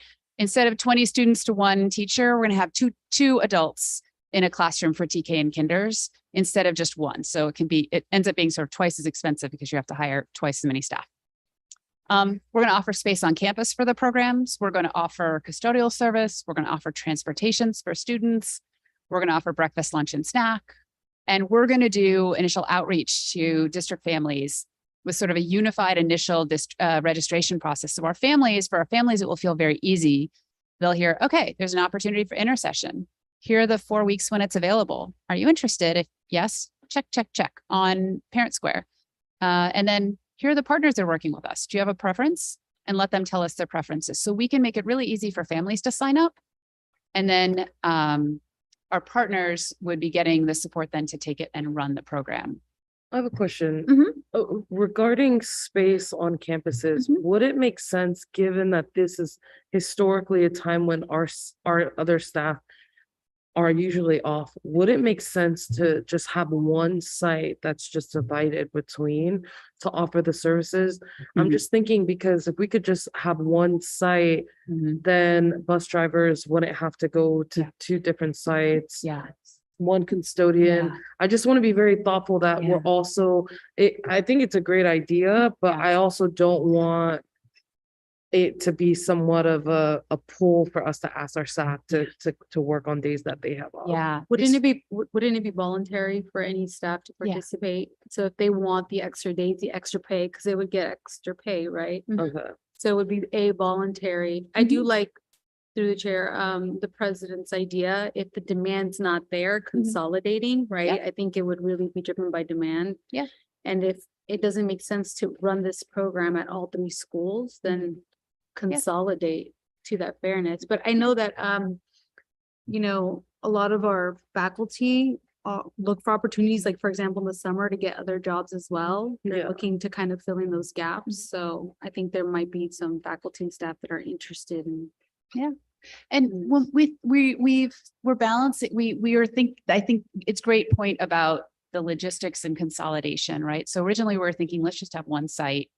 But then we thought about the importance of having a distinct site for the middle school if possible for a couple of reasons. One is space, just like size of children and size of chairs, et cetera. Like you want to have the appropriate size furniture for the kids. We're not going to put our middle schoolers in like a kindergarten classroom. And so also there's a lot of interest in having, for middle schoolers, especially to feel like they've got a distinct program. It's one of the pieces of feedback we got before this summer.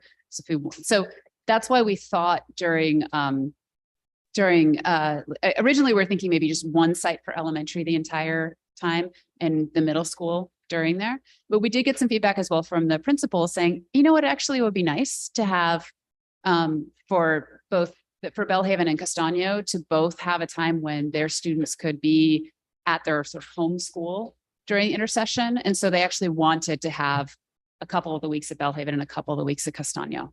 I think that's great. But I think that's a good idea. And I don't believe anybody in the right mind.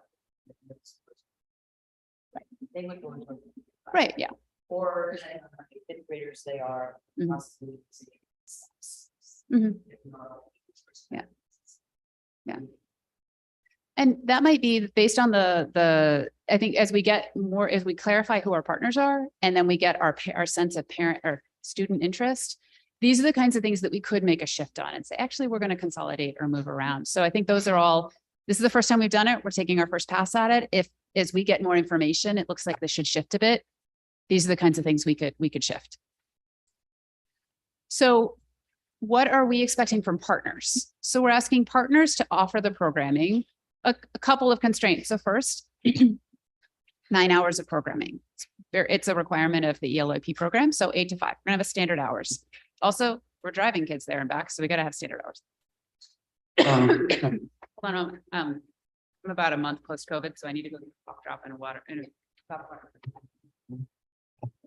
Well, Anna's doing that. Just wanted to clarify as well that the team had put out an RFP for partners so that they were fully informed about the criteria that we are looking for intercession, and based on that information, selected few partners.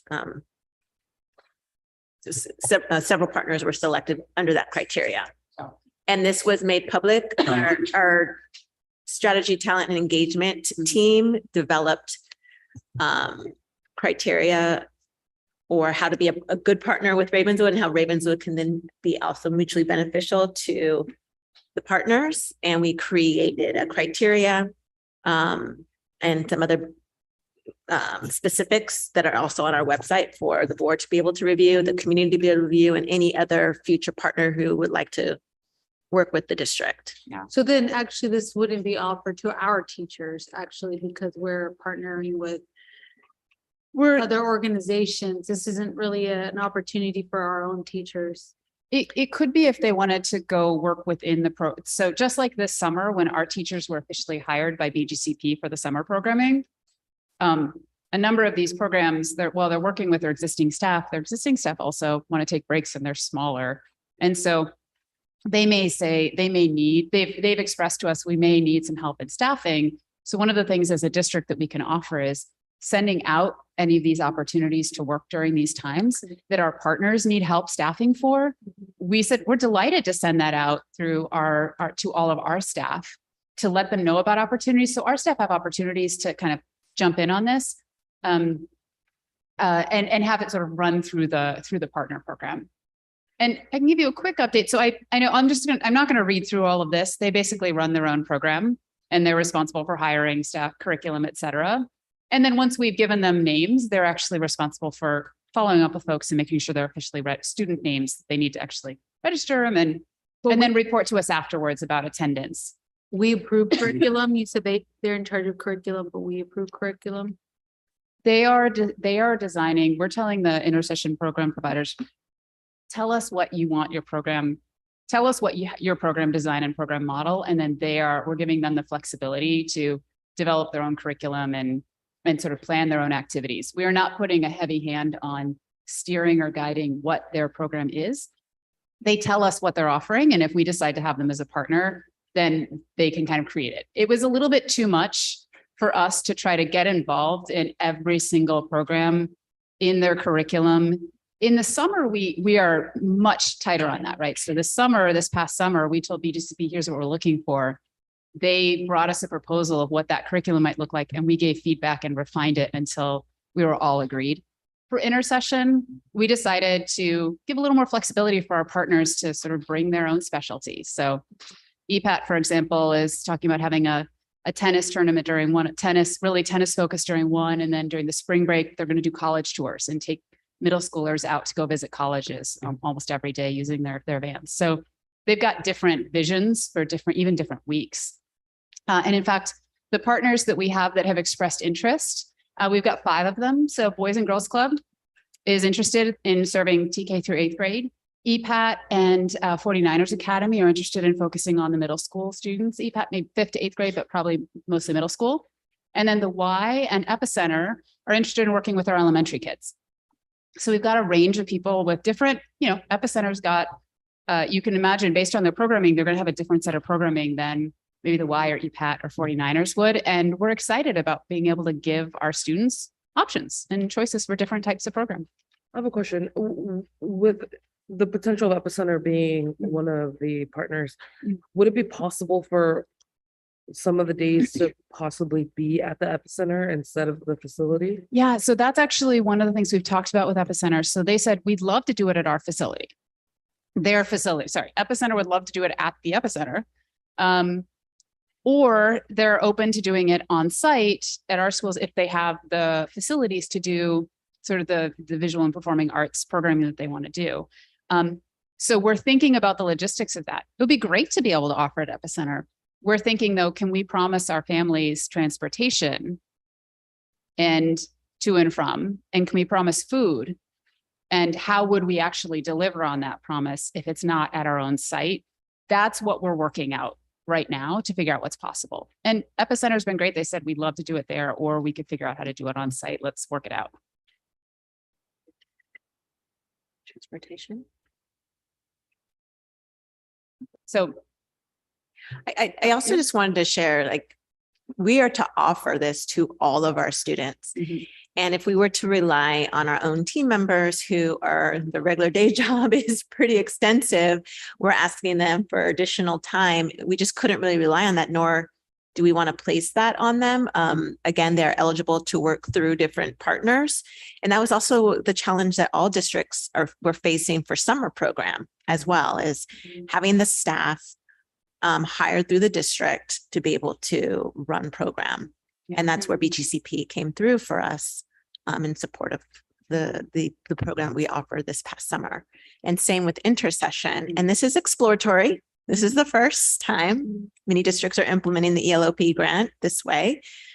And then we'll reflect to see how we're doing, how it went, and then how do we proceed for the following year? Do we tack on a couple of weeks in the summer? There's pros and cons with that too. So yeah. I really like the idea of the intercession. I especially like the idea that the intercession sessions are not highly academic Mm. because it is holiday.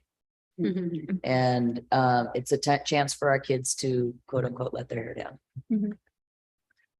Through the chair, I know you have like 3 more slides, maybe. Sorry, I have it on my computer. I just want to be very clear, this program is only for Ravenswood students who Yeah. are enrolled in Ravenswood. So this Yes. is not for cousins or people at charter schools or private schools or Tinsley students or VGCP kids. This is for students who are enrolled at Ravenswood City School District. Yes, this is the first time we've run this program. We'd rather have it be, we want to do it well. We'd rather have it be smaller than massive.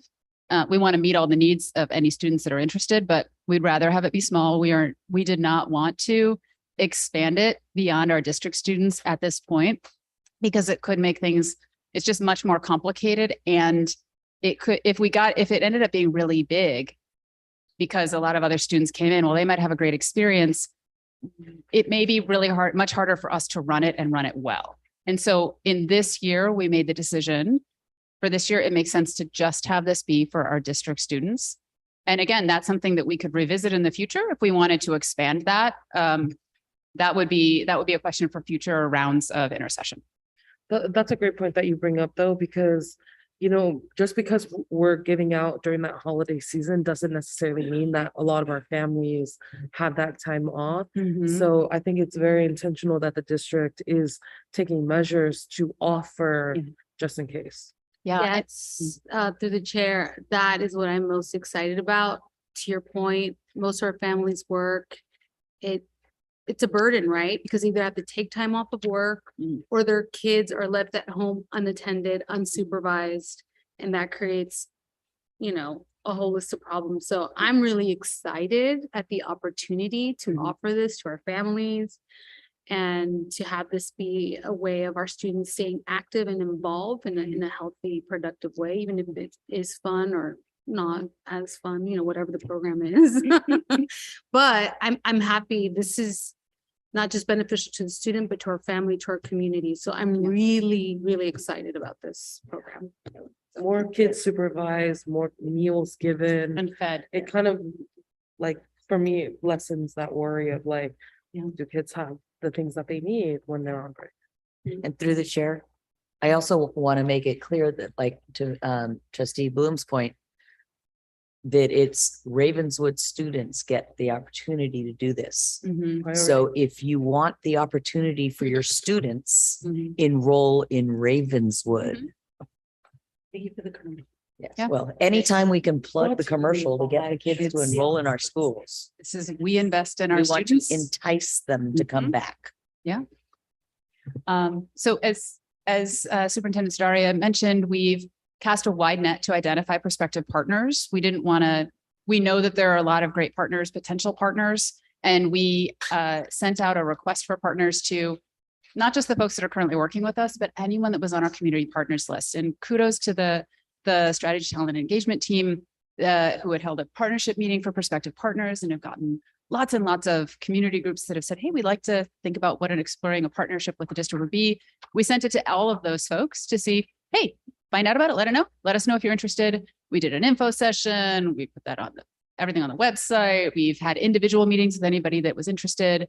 And last Friday, we asked for people to submit a pretty simple interest form. So we're happy about the process and that it's identified 5 partners, including some that we haven't had do programming on campus for us in the past. Anticipated timeline between now and Thanksgiving. Obviously, there's intercession programming until spring, but most critical deadline is Thanksgiving. So we're looking at next week. This should say week of 9/26, but next week we want to send out a parent square form to all of our families, offering the opportunity to say, I'm interested in intercession. We're also now in the process of, now that we've identified prospective partners, we're working on a draft MOU that would be a similar template for all of our intercession partners, that we could work with them, make sure we nail down any details about running the program. And then we'd like to bring those MOUs back to the board on October 13th for approval. And so that we can lock that in and everybody can plan and know what they're planning for. And then we would also put a deadline on when parents register to say, yes, I'm interested in my kid attending Intercession. And that would be sort of our cutoff date, at which point we can really plan for how many kids we have, how much, transportation, et cetera. If more kids sign up afterwards, if more students say, hey, actually, I'm interested, I didn't sign up in time, but I'd really still like to go. We would at that point say, great, if you're interested, here are the partners. If they have space, you can still register with them, but we wouldn't be guaranteeing a placement to anybody after that sort of deadline point, just because we logistically, we can't. We could end up, we have a deadline for a deadline, but if there's still space, delighted to have you come in and fill an empty seat. Through the chair. Sorry, I know you just said something, but as a parent, I'm going to ask a question that I have is, do I have to sign up on 10/16 for all of the intercession programs like Thanksgiving, winter break, and spring break? Yes, right now. Okay. If you can say, I'm interested. I am planning to go. And then If your plans change, you can say, I'm sorry, I can't actually go. what if like families, I'm just saying a hypothetical family already has Thanksgiving plans, and so they don't need it for Thanksgiving, but they need it for the other ones. Can they sign up for just spring break, just Thanksgiving, just Christmas? Exactly. We're going to give everyone, say, here's the weeks, check the box for which weeks you would like to participate in. For exactly that reason. You have Thanksgiving plans, you really need coverage during winter break, and families coming in spring break, and so you don't want to plan anything then. And your kid's grandmother is going to be there with you for a week, and you don't want to plan anything, or grandma will disown you. So yes, you can choose. Can we communicate also that it's better for you to commit, and then if things change, it's fluid enough where you're not going to be penalized? Yeah. Because I would rather push our families to register so that, their spot is there and then change their mind closer to the date than not. Yes. And I would also say so that would be my usual way we want to promote. On the flip side, though, we also have to have enough capacity to meet the need of any students that sign up. And so we also have a challenge of, if 700 kids sign up, but only 200 kids show up, we have really killed ourselves to get these programs, have our partners to staff up extra, and call all their people in and have them work spring break, only to discover that most of the kids didn't end up taking it. So we want to make sure families know, we want to encourage them to sign up. And if there's empty space afterwards, we'll obviously leave extra space, people can fill in and sign up later. And if we have enough capacity, great. But I in this year especially, I also really want to make sure that we try to find a balance and get the number of seats that we're planning to be, roughly what we think the student demand is actually going to be. Because I really want to make sure that we do really right by our kids in this program and can hire the right people and get it run. Yeah, I think it's just tough though for this community. I feel like if we're being in, I don't want to say if we compared it to a different district somewhere else, but I feel like for our district, it's really hard for families to know, if they have to commit by the 16th, what they're doing for December. Absolutely. Yeah. And I think it's a good point. I mean, if somebody sent this form to me, unless I had absolute committed plans to do something else, I would be check. Yes. Thank you very much. I'm delighted. Through the chair. Yeah. Could we then, for the parents after the Thanksgiving one, then recontact them all saying, confirm for Christmas, after the Christmas one, confirm for Like spring. a 2-week buffer Absolutely. before. Yeah. Absolutely. And All right, that's good. actually where we're leaning on. We're looking at the handoff from the district to the partners, which is, we're going to do this initial gathering of names. And at this point, then we're going to take that, we're going to hand that list off with contact information, et cetera, to the partners. We're going to divvy up the lists based on how families said, I'm interested in working with BGCP. I'm a 49ers student already. I want to be with them. We'll hand that to partners. And then our expectation is that partners are going to be doing the due diligence to call all of those, to reach out to all those folks to confirm they actually are coming. And if they drop, then they're welcome to do more recruiting and bring new students in to fill their capacity. District students, still within the district range. And exactly for that reason, we know that folks will sign up and that not everyone will end up turning up. And if there's extra space, we can absolutely send out another message to families saying, hey, are you interested? There's still spots. You know, these programs still have spots at this time for these grades. If you're interested, here's the number to call, or here's the link to go to sign up. We'll try to balance that out. Through the chair, I have a couple more questions. So the parent square notices are also in Spanish? Okay, great. And then my last question is, we were talking about, you know, maybe having one site, multiple sites, but you all said actually you came to the conclusion that the program at each site is ideal because students can stay connected to their school. So that means that for the intercession program, like, let's say they're having tennis at Castaño, but I go to Bellhaven, I can't sign up for the Castaño program. I can only sign up for my designated school. No, so Thanksgiving, if you're in elementary school, you'll be at Bellhaven. If you're a middle schooler, you'll be at the middle school. Right. At the winter break time, all the programming will be at Castaño. So it doesn't matter what school you go to. It doesn't matter what school you're enrolled at. You're a Los Robles student, you're a Bellhaven student, you're a Castaño third grader. If you want to do Thanksgiving intercession, you would be at Bellhaven. And if you live far away from Bellhaven, we give you a bus to get there. Got it. If you sign up for winter break, you'd be going to Castaño. And if you go spring break, you'd be back at Bellhaven. So that's where the transportation becomes so important.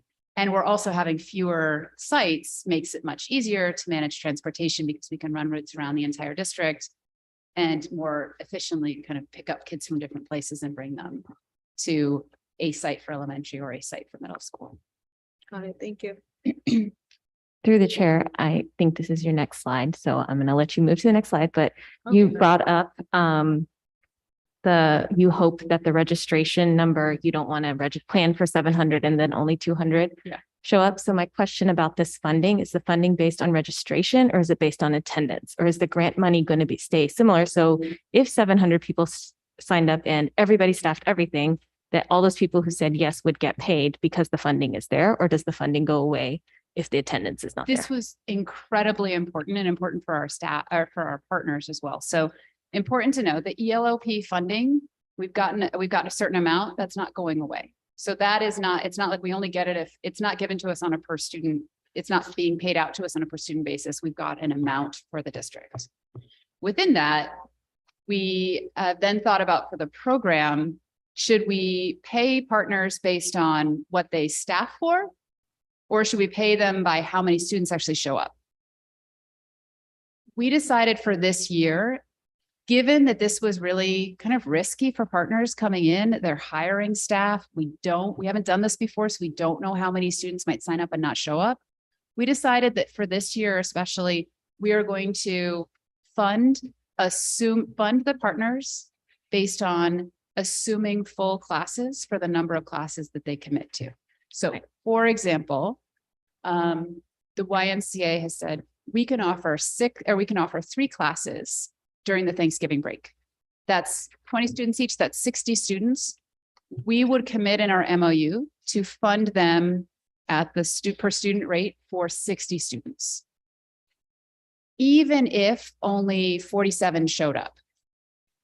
And maybe, one kid was missing, a couple kids were missing on like the Thursday because they got sick or whatnot. The reason we're doing that, there's sort of a financial incentive is to say we want to drive attendance, which we do. But we also, those programs are taking a risk with us and they're hiring staff for that entire week, whether or not the kids show up. So what we're doing is we're going to fund them, but we're also going to be looking quite closely at the attendance and enrollment, especially if I give a list of 60 kids to, partner X and only 20 kids show up, but at the other programs, 80% of the kids showed up. We're going to have some conversations about what happened. Did you guys do outreach? Did you follow up? What happened here? So we're going to be thinking about that in terms of future, and that would impact whether we want to work with that partner in the future. But it didn't feel fair to put partners on the hook for all that risk if the demand, say, for those 2 days of winter break just weren't that high. Yeah, I think it's great that we're doing it based on registration, just because I think that's best for our community partners and for them hiring, and not having someone who is relying on this to be told 2 weeks before, hey, sorry, we don't need you. So yeah, I think that's great. Thank you. And our budget range is, this is an approximation. You'll notice it's based on 300 to 750 students.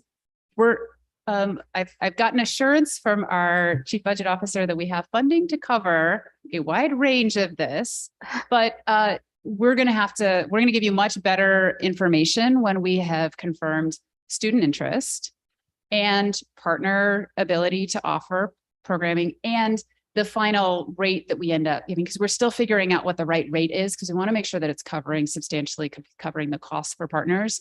And so that initial number we put it, we actually think might be a little bit low. So we might need to bump that up a bit, but we're trying to stay within a reasonable range. And don't worry, Mr. Eager is keeping us on task. So if we go too crazy with this, we can't actually exceed our budget.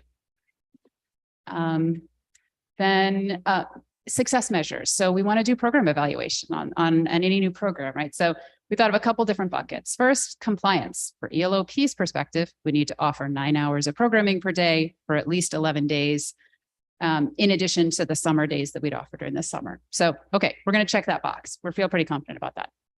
We're going to look at the number of students served, both the number of unique students, because somebody may come for Thanksgiving and somebody else may come for winter, and then they both may come for spring. How many students are served? And then the number of student days. So how many students times the days they attend. We want to see what the real demand and participation is. We're going to look at quality. So we'll do surveys of students and caregivers, ask them, are they happy with this program? Would they recommend it to a friend? We're also looking at breadth of partnerships. So we're happy that we have 5 partners that are interested in providing this programming. We're excited about that because it gives our kids more options and lets us learn with these partners what programming can look like. And then on a qualitative basis, we want to commit to learning and program design. So we're going to do some program evaluation, we'll gather feedback, and then I'll be documenting our program model and our playbook. So that we want to do this again, it's easier to kind of repeat without having to create it all from scratch. So all of this documentation for RFP, et cetera, that we've done, we're kind of documenting it all to make it easier to repeat if we want to. And that's it. If you have questions like our young TKers here, we've kind of been going through them along the way, but happy to answer any more. Do we have any other questions or comments from the board? As I see none, thank you for the presentation. All right. We will move on to the presentation of preliminary Bellhaven design.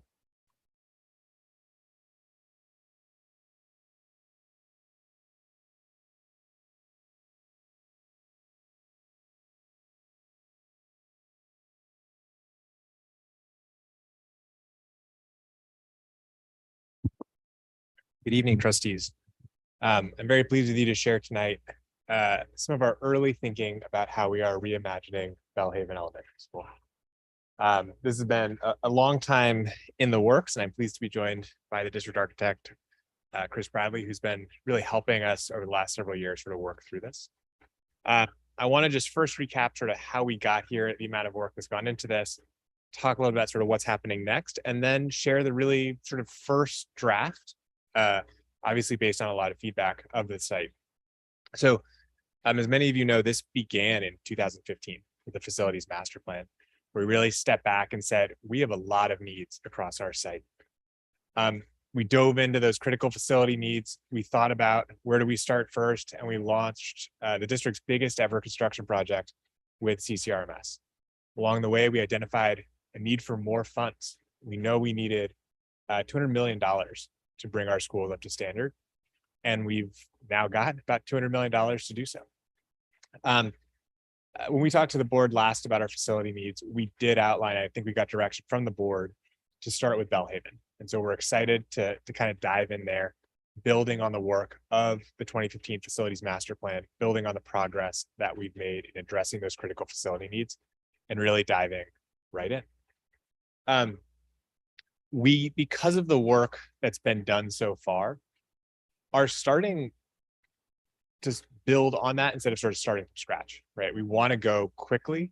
We know construction costs are going up astronomical amounts each month.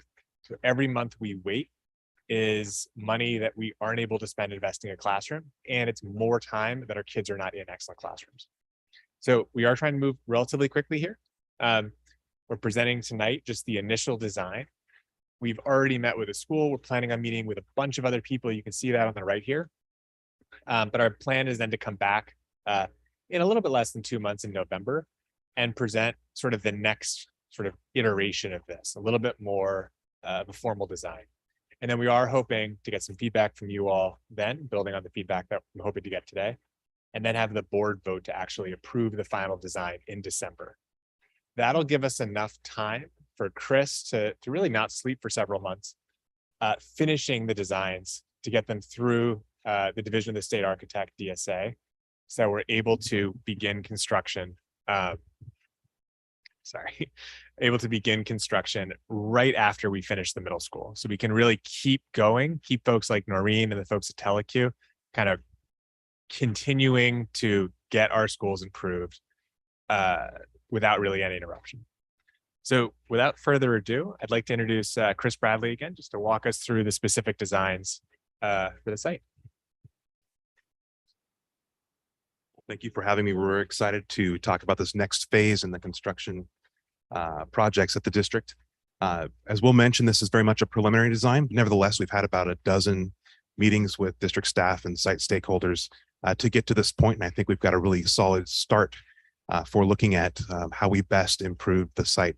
What we have here on the right-hand side is really a master plan for the entire site. And our plan really is to touch just about every square footage of the site and improve it through either renovation, replacement, or new construction. So I'll start talking through the parts and pieces here. We're starting from the south side of the site and we'll work our way north. And we'll start here. This area here we're envisioning as kind of the special programs part of the campus, where we can create a new music classroom, a new makerspace classroom, art, and STEM learning spaces, and have a large outdoor area that can support those classrooms. You'll notice the outline here. This is where your current multi-purpose room and kitchen is. One of the things we discovered early on, and we got feedback from the site, is that your multi-purpose room really isn't big enough right now. And for that, it's really not getting used very often, at least as anything other than a walk-through space to get food from the kitchen and then walk out to the outdoor eating areas. It's great that your students are outside eating, but fundamentally you don't have the space to do all the functions that a multi-purpose generally is able to do at an elementary school level. And so rather than enlarging it or even rebuilding it in the same area, we thought there's a better use for the space, there's a better layout to campus. And so that's why we're proposing the kind of special programs portion of the site here. And then we'll talk in a few slides about where we're proposing to put the multi-purpose. The purple squares here are all existing classrooms. They're structurally in good shape. They're not something that we need to replace, but certainly something that we want to renovate. And our plan would be to essentially tear them down to the studs like we're doing at CCRMS. And we would do a structural upgrade to them so that we can bring them up to the current code while we've got everything down to the studs, and then essentially replace everything around the skeleton.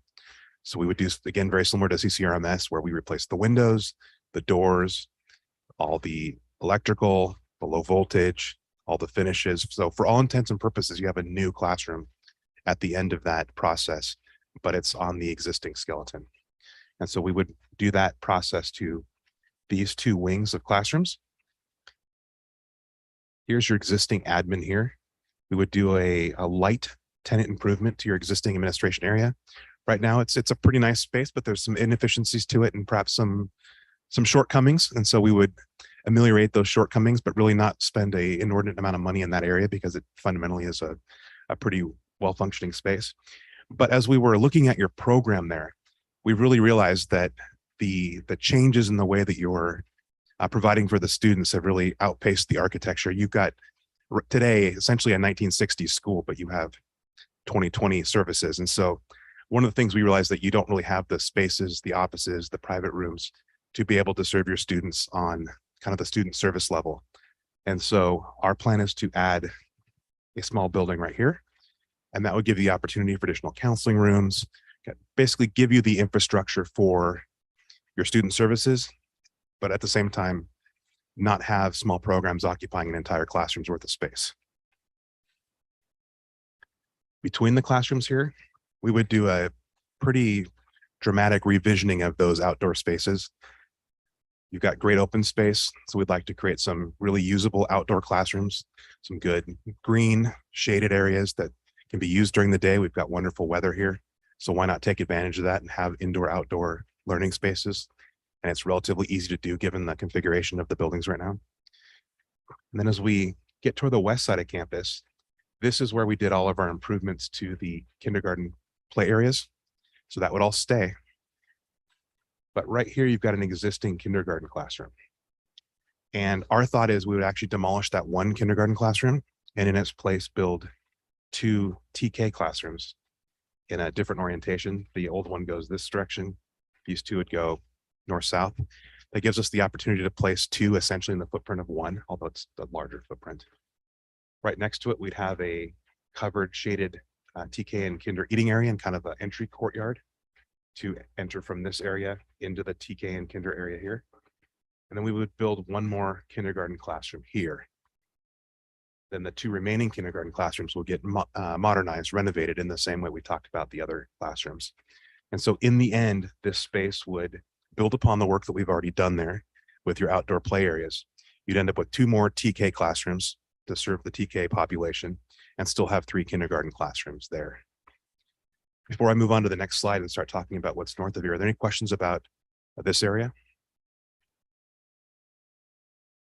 I think my only question is, if you see where the current office is, Yep. and like, you know, that new building that you want to build there, can we make sure that when we're looking at designs that we're also thinking of creative ways we can use those intermediary spaces, whether it's like some type of activation or just an interesting way that we can use these gaps that we have.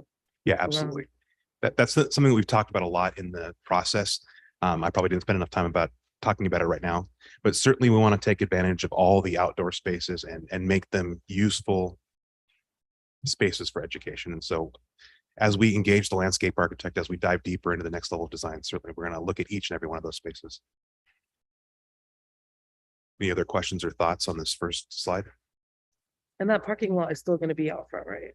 Yeah, we'll have to do some minor improvements to the parking lot just to catch up with some of the accessibility changes, but for all intents and purposes, it's staying the same. And then as we move north, I'm going to actually back up for just a second. So we're now looking at this area here. So we just talked about this cluster. We're going to be talking about this. What we're talking about doing is putting your multi-purpose and kitchen here. And that seems to improve the layout of the campus in a couple ways. One, where it was is rather cramped, and we think we've got a better use of that space with what we're proposing over there. 2, it gives us access to that off of a street that facilitates delivering, picking up trash, and then also potentially using it after hours as just sort of a better layout generally to have it up against a public street. And then also it puts us adjacent to your outdoor play areas. And so rather than being in this corner, somewhat far from the play areas, we're right up against it. Gives us some other opportunities to do some special things with the building as well. We'll talk about that in just a second. Let me go back to kind of the blow up. So our thought here is, with the street being here, we've got the opportunity for a secondary entrance to the school. So during pickup and drop off, this is a great spot to get TK and kinder kids into the site. They would come in right here and then they can go directly south through that kinder TK shaded portal. But it also allows us to have this area to front a lobby and restrooms for our new multi-purpose building. The kitchen can be here. That allows relatively easy access for deliveries, bringing the food in, and potentially having it open for community activities if you decide to go that direction. Putting the multi-purpose here, and we would enlarge it a good bit beyond what you have today and allow us to have at least a middle school sized basketball court in there and then some space around it for folks to sit. We would put a stage and some storage, both storage for inside the building and then also for the play areas. And then we put a pretty good sized covered lunch area here. So we still have the option to do indoor eating if you so desire, but we've also got a great opportunity to do outdoor eating and kind of continue what you're doing today on the site with that. And then this, of course, opens up to the play area. So it's a little bit more proximate to the area they're going to go after lunch. Right now, we've got this big white placeholder, and it really is just a placeholder for all of your blacktop. But we want to spend a fair amount of time talking through that and designing it in the same kind of vein of the outdoor spaces that we were talking about before. Certainly, we would be redoing that area totally. We'd be adding a lot more shade, a lot more green, breaking it up. Right now, it's just a sort of expanse of blacktop, and we think there's some better environment we can create there. And we're going to spend a lot of time in this next phase working with the landscape architect and working with the stakeholders to really figure out exactly what that's going to look like. But in kind of the shorthand, it's going to be completely different than what you have today. This will be your solar shade structure that's going in next summer. And then that leaves this area here to be considered. And we've talked a lot about, well, what would be the best use of that space? Right now, you've got portable classrooms there. Those portable classrooms are generally at the end of their lifespan. They're not needed for the current campus enrollment. How do we make best use of that? And we've had quite a few conversations about that. And our thought was we could do a truly special playground there. Something that really has a lot of curb appeal. We talked a lot about that. Something that really is a major attraction on the site, but also to the community. We've gotten some photos we've pulled together. We've talked about of potential ideas for design, and we'll bring those to you at the next design reveal, if you will.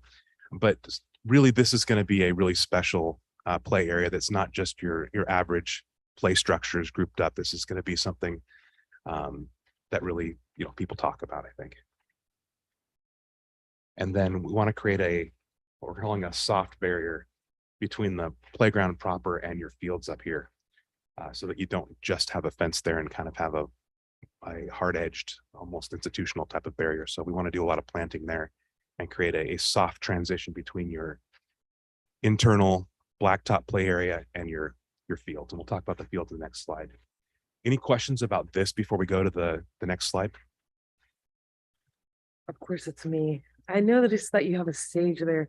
Is there any thoughts about putting an amphitheater type space at Belhaven? We've talked a bit about that. There are some challenges with doing amphitheaters if you kind of put them at an angle, because you introduce some accessibility issues, and there's some cost to that, but I think it's something that we could potentially work with. Specifically, we did talk about doing a smaller amphitheater in this area here in the STEM courtyard. We do have our music building here. We've got the makerspace, art, and STEM classrooms here. This might make a good smaller opportunity to maybe do a stage or some kind of theater in the round or amphitheater.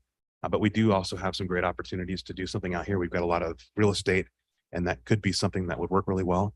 One potential would be to take advantage of the back side of this stage, because the stage is already raised, and essentially extend that stage to have an outdoor stage. So we just kind of flip it around and continue it out.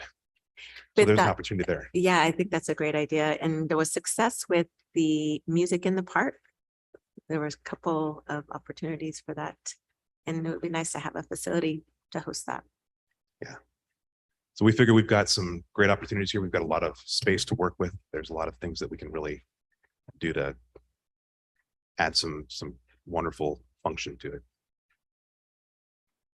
And then lastly, as we talk about the north portion of the campus, one of the things that we got a fair bit of feedback on talking to the site was that parking is a little bit of a challenge.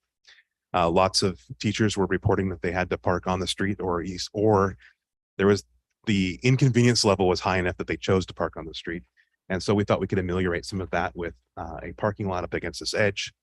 We still got lots of space to work with. We have a great opportunity to have a field still. So that seemed to make a good use of that remaining portion. And then we have space for a good sized turf play field here that can be used during the school day for the students, could potentially be opened up to the community after hours. And then this area here that's left over essentially becomes, we think, a picnic and community recreation area. It's a decent size for that. It doesn't take away from the overall turf field. it just sort of seems to fit well and offer something to the community that can also be taken advantage of by the students during the day. And then this is the existing all 5 program in the corner. Any thoughts or questions on that? Do you have any questions or comments from the board? Through the chair. I think this looks great. I'm excited that this is just part 1 of the reveal. I caught that reference. One thing that I will say is that when all this is done and everybody wants to come to Belhaven, we're not replacing the portable classrooms, right? And so with this design, do we have room to grow, right? And so I know that there's a few places where I've seen new buildings in the front. I know at some point there was conversation about replacing, the portables with a new double-story building to give us that room. I just am wondering, like, are we considering that when we're looking at this? I know we can't necessarily, but I'm just wondering. Yeah, we have been talking about that. We do have a little bit of kind of built-in space for growth in the current configuration.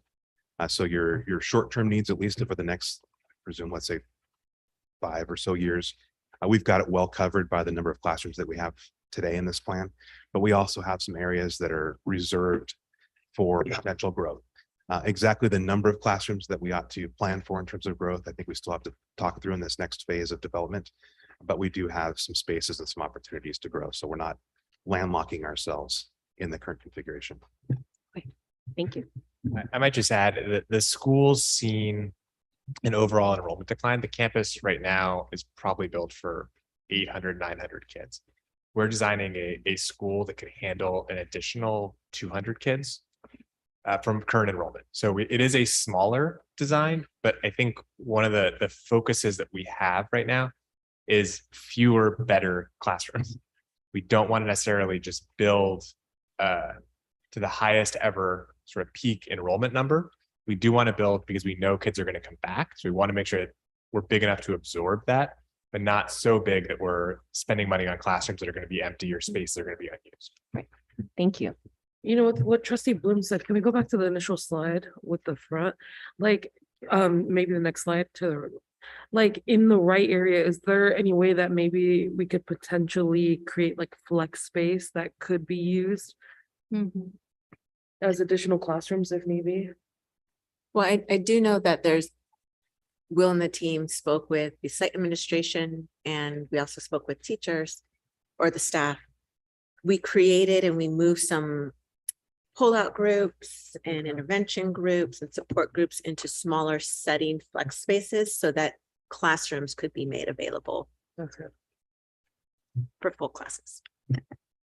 I also just want to add too, I really like the idea of that TKK drop off. I think that it works really well especially for TK and K, just to be at a smaller, dropping off to a smaller grouping, right?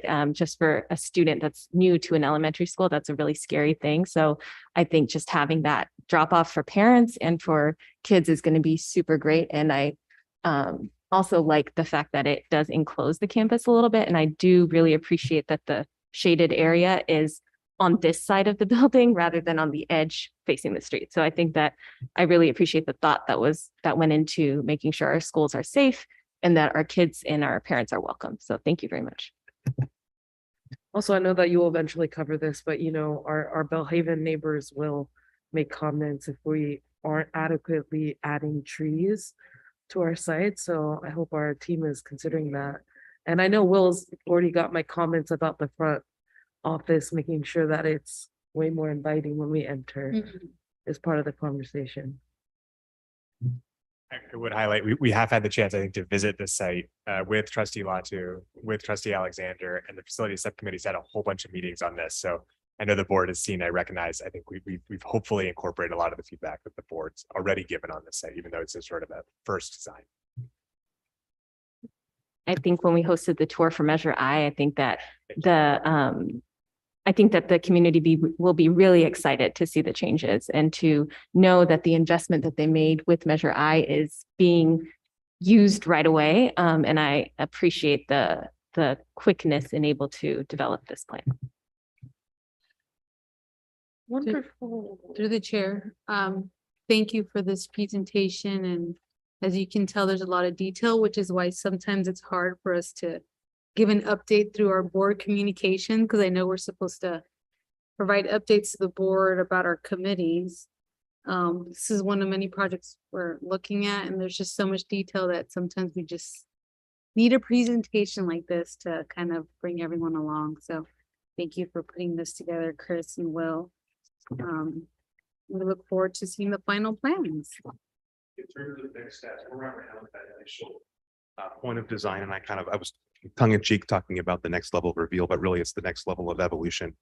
What we have today is essentially the what, where, how big, and how many, which is why we have sort of the colored squares.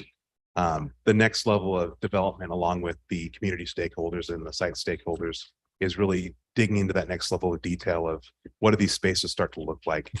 How do we define the smaller parts and pieces within them?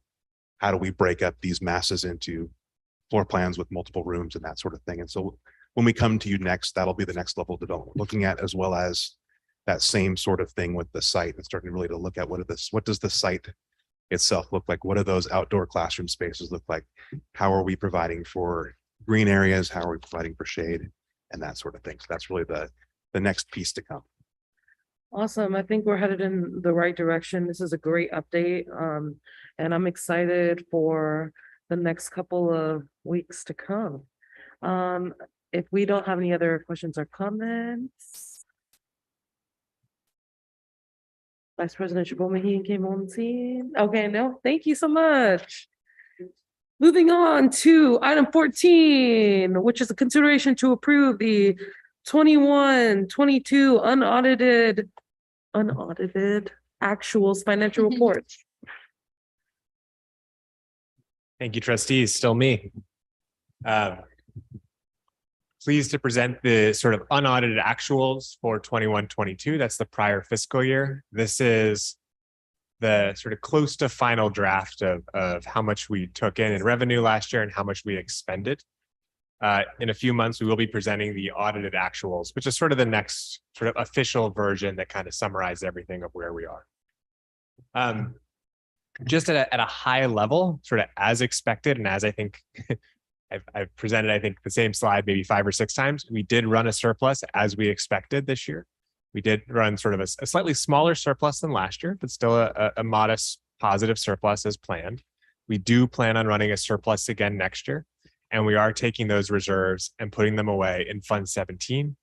We then will spend those funds down over the next 4 to 6 years. So this is a little bit of a good news story in that we basically accomplished what we set out to do in the last fiscal year.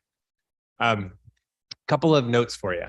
So overall, our revenue went down by about $1.6 million.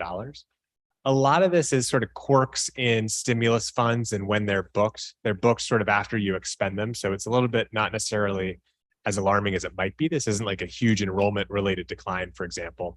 Enrollment was held harmless. It's also worth noting that we did see some sizable increases, most notably the Ravenswood Education Foundation increasing their contribution due to the talent initiative. On the expenditure side, our overall expenditures stayed relatively constant. Now, on its face, you may think that just meant we spent the same amount as we did in prior years. That's not really true. Our enrollment went down quite a bit. So for our expenditures to stay constant, that means that our per pupil expenditure has been going up. Overall, since 17-18, we're actually spending significantly more per student, nearly 80% more per student than we were previously. Some of that is just the general cost of living, some of that stimulus funds, but our goal has been to spend more per student and do it sustainably. And that's kind of what we're doing when you look at the total balance. So overall, when you take sort of those things together, we ran about a $5 million surplus. A bit smaller as mentioned than last year. So about $1 million smaller than the prior year, 2021. But very much sort of as planned as we set out, gosh, I don't know, 3 years ago, to sort of start talking through a series of structural surpluses that are then going to be offset by structural deficits, or planned deficits, I should really say, as we work on spending these down. I'm going to introduce, I think some of you have had a chance to meet Reese Matsumoto, who's our Director of Finance.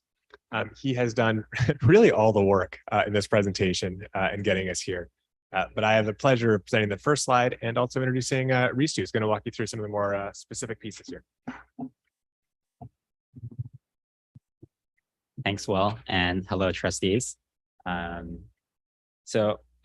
Will was saying, Will went through the whole kind of high-level situation here, and I'll be taking you through in the next couple of slides a little bit more in the weeds about exactly what's happening. So first, to kind of walk through some of the revenue. This is not exactly what you're seeing in front of you with the whole state and federally mandated packets that we have to give you, but this is how we see revenue. And our hope with this is to give you a little bit more of a viewpoint of how things have been trending, at least in the last 2 years.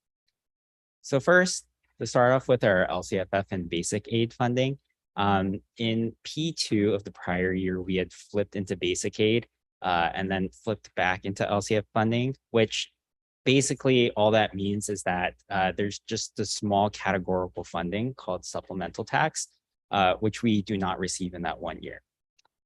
Because of that change, that negative $2 million that you see right there in LCFF and basic aid can be attributed to that. In rental revenue, our rental revenue has mostly stayed the same. We had a couple fewer months rent between primary school and La Scola. That can mostly attribute to that. In terms of ref, this is one of those timing quirks that Will was talking about.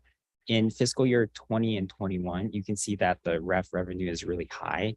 And that's just because in the prior year before that, most of the checks hadn't been submitted until after that fiscal year had ended, which meant that all the revenue hit in fiscal year 2021. That's what makes the revenue look so high. In reality, ref actually increased their contributions to the district in fiscal year 21-22. Most of that being attributable to the staff raises that we did last year. In terms of other state funds, that increased by 1.4 million. We had a first round of educator effectiveness funds. Additionally, we also had some carryover of ACES funds in last year. That's what's causing that little bit of surplus there. On our local funds, this is also another one of those kind of quirks that goes on with our funding.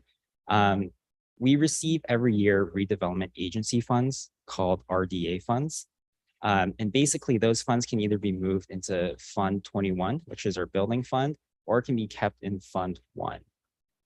It's really been kind of a back and forth over the last couple of years where those funds have decided to be allocated. But in fiscal year 2021, they're actually moved over to Fund 21, but in this past year, we left them in Fund 1.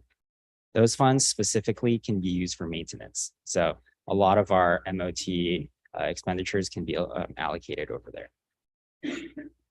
In terms of our federal funds, this is basically our title funds. We received a very similar amount than we did in the past year because our title funds are also subject to the hold harmless. The one thing to note there is that we are very, very close to finishing our carryover that we accumulated in the 18-19 school year and have continued to carry over year to year. So I'm very happy to say that we have almost caught up exactly with our title funds and we can kind of start anew. The last thing here, or the second last thing here, is our COVID stimulus funds. Again, as Will was saying, we received a little bit less this year, but you'll see on the next slide that after 2 years of receiving most of the funds, we kind of have, or we're slated to receive the rest of the funds in this fiscal year 22-23 year. And then the last thing here is other one-time funds. It looks like a positive 1.1 million. But realistically, what was going on here is in fiscal year 19-20, we had set aside some funds to purchase a bus and then accrued those revenues in that year, which meant that we had to basically use fiscal year 2021 revenues to pay for the bus in fiscal year 19-20. So again, a little bit of a timing quirk and a little bit funky, but we've had none of those in this year.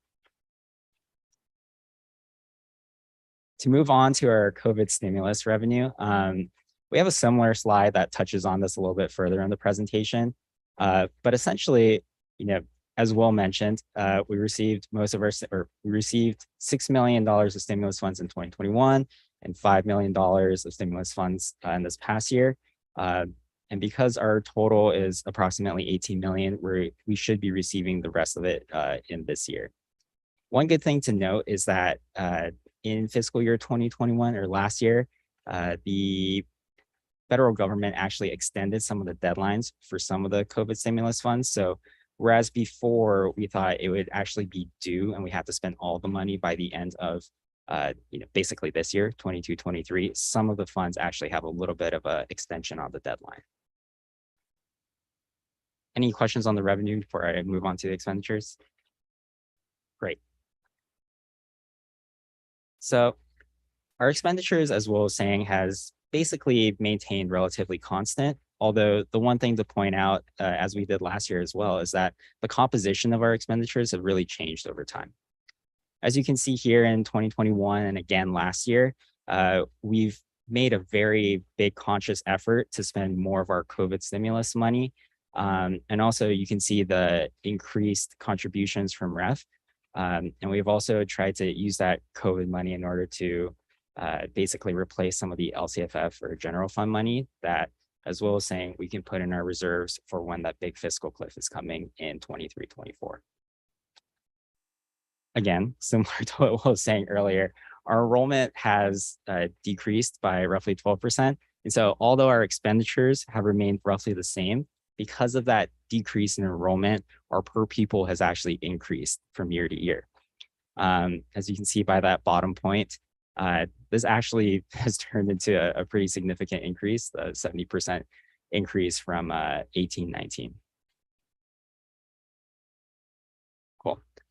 And then the last slide here is a very similar slide, which I'm sure many of you have seen many, many times.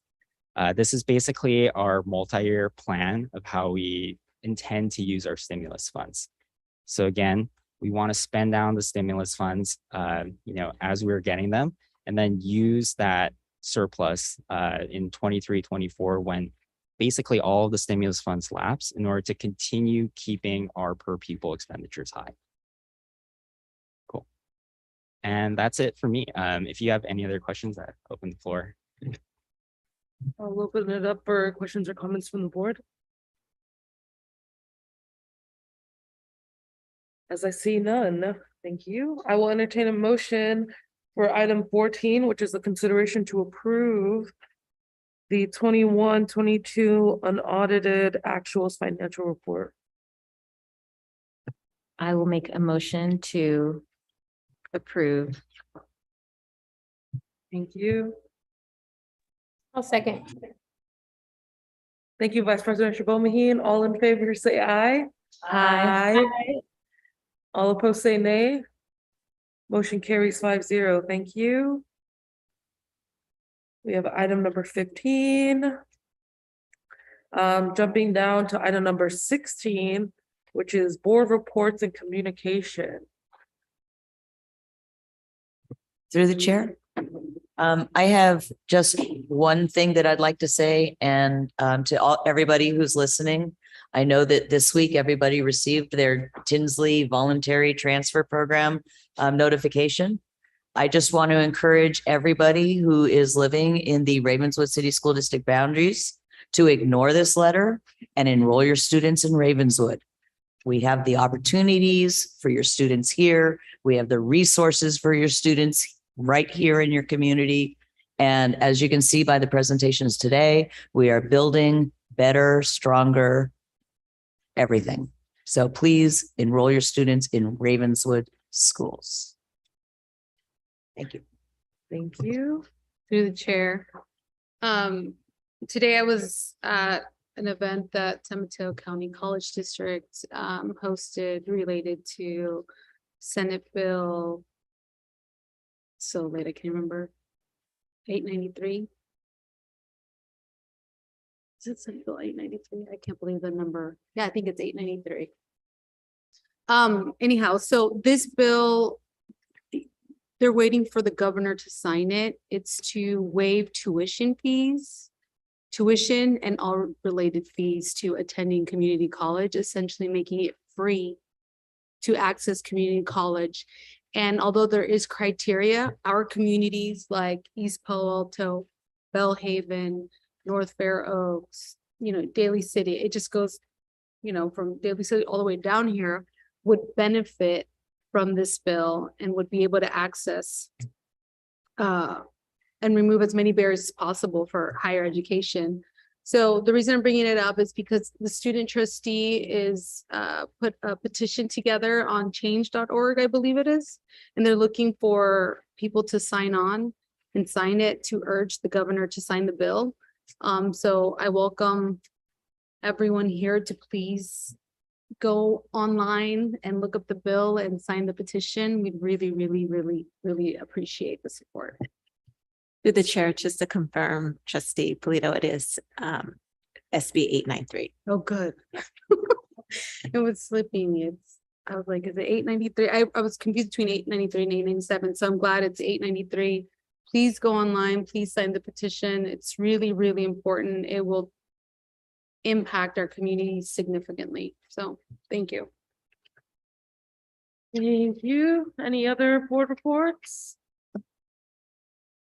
As I see none, the next regular board meeting will be held on October 13th, 2022 at 6:30 p.m. Open session will be at 7:15 p.m.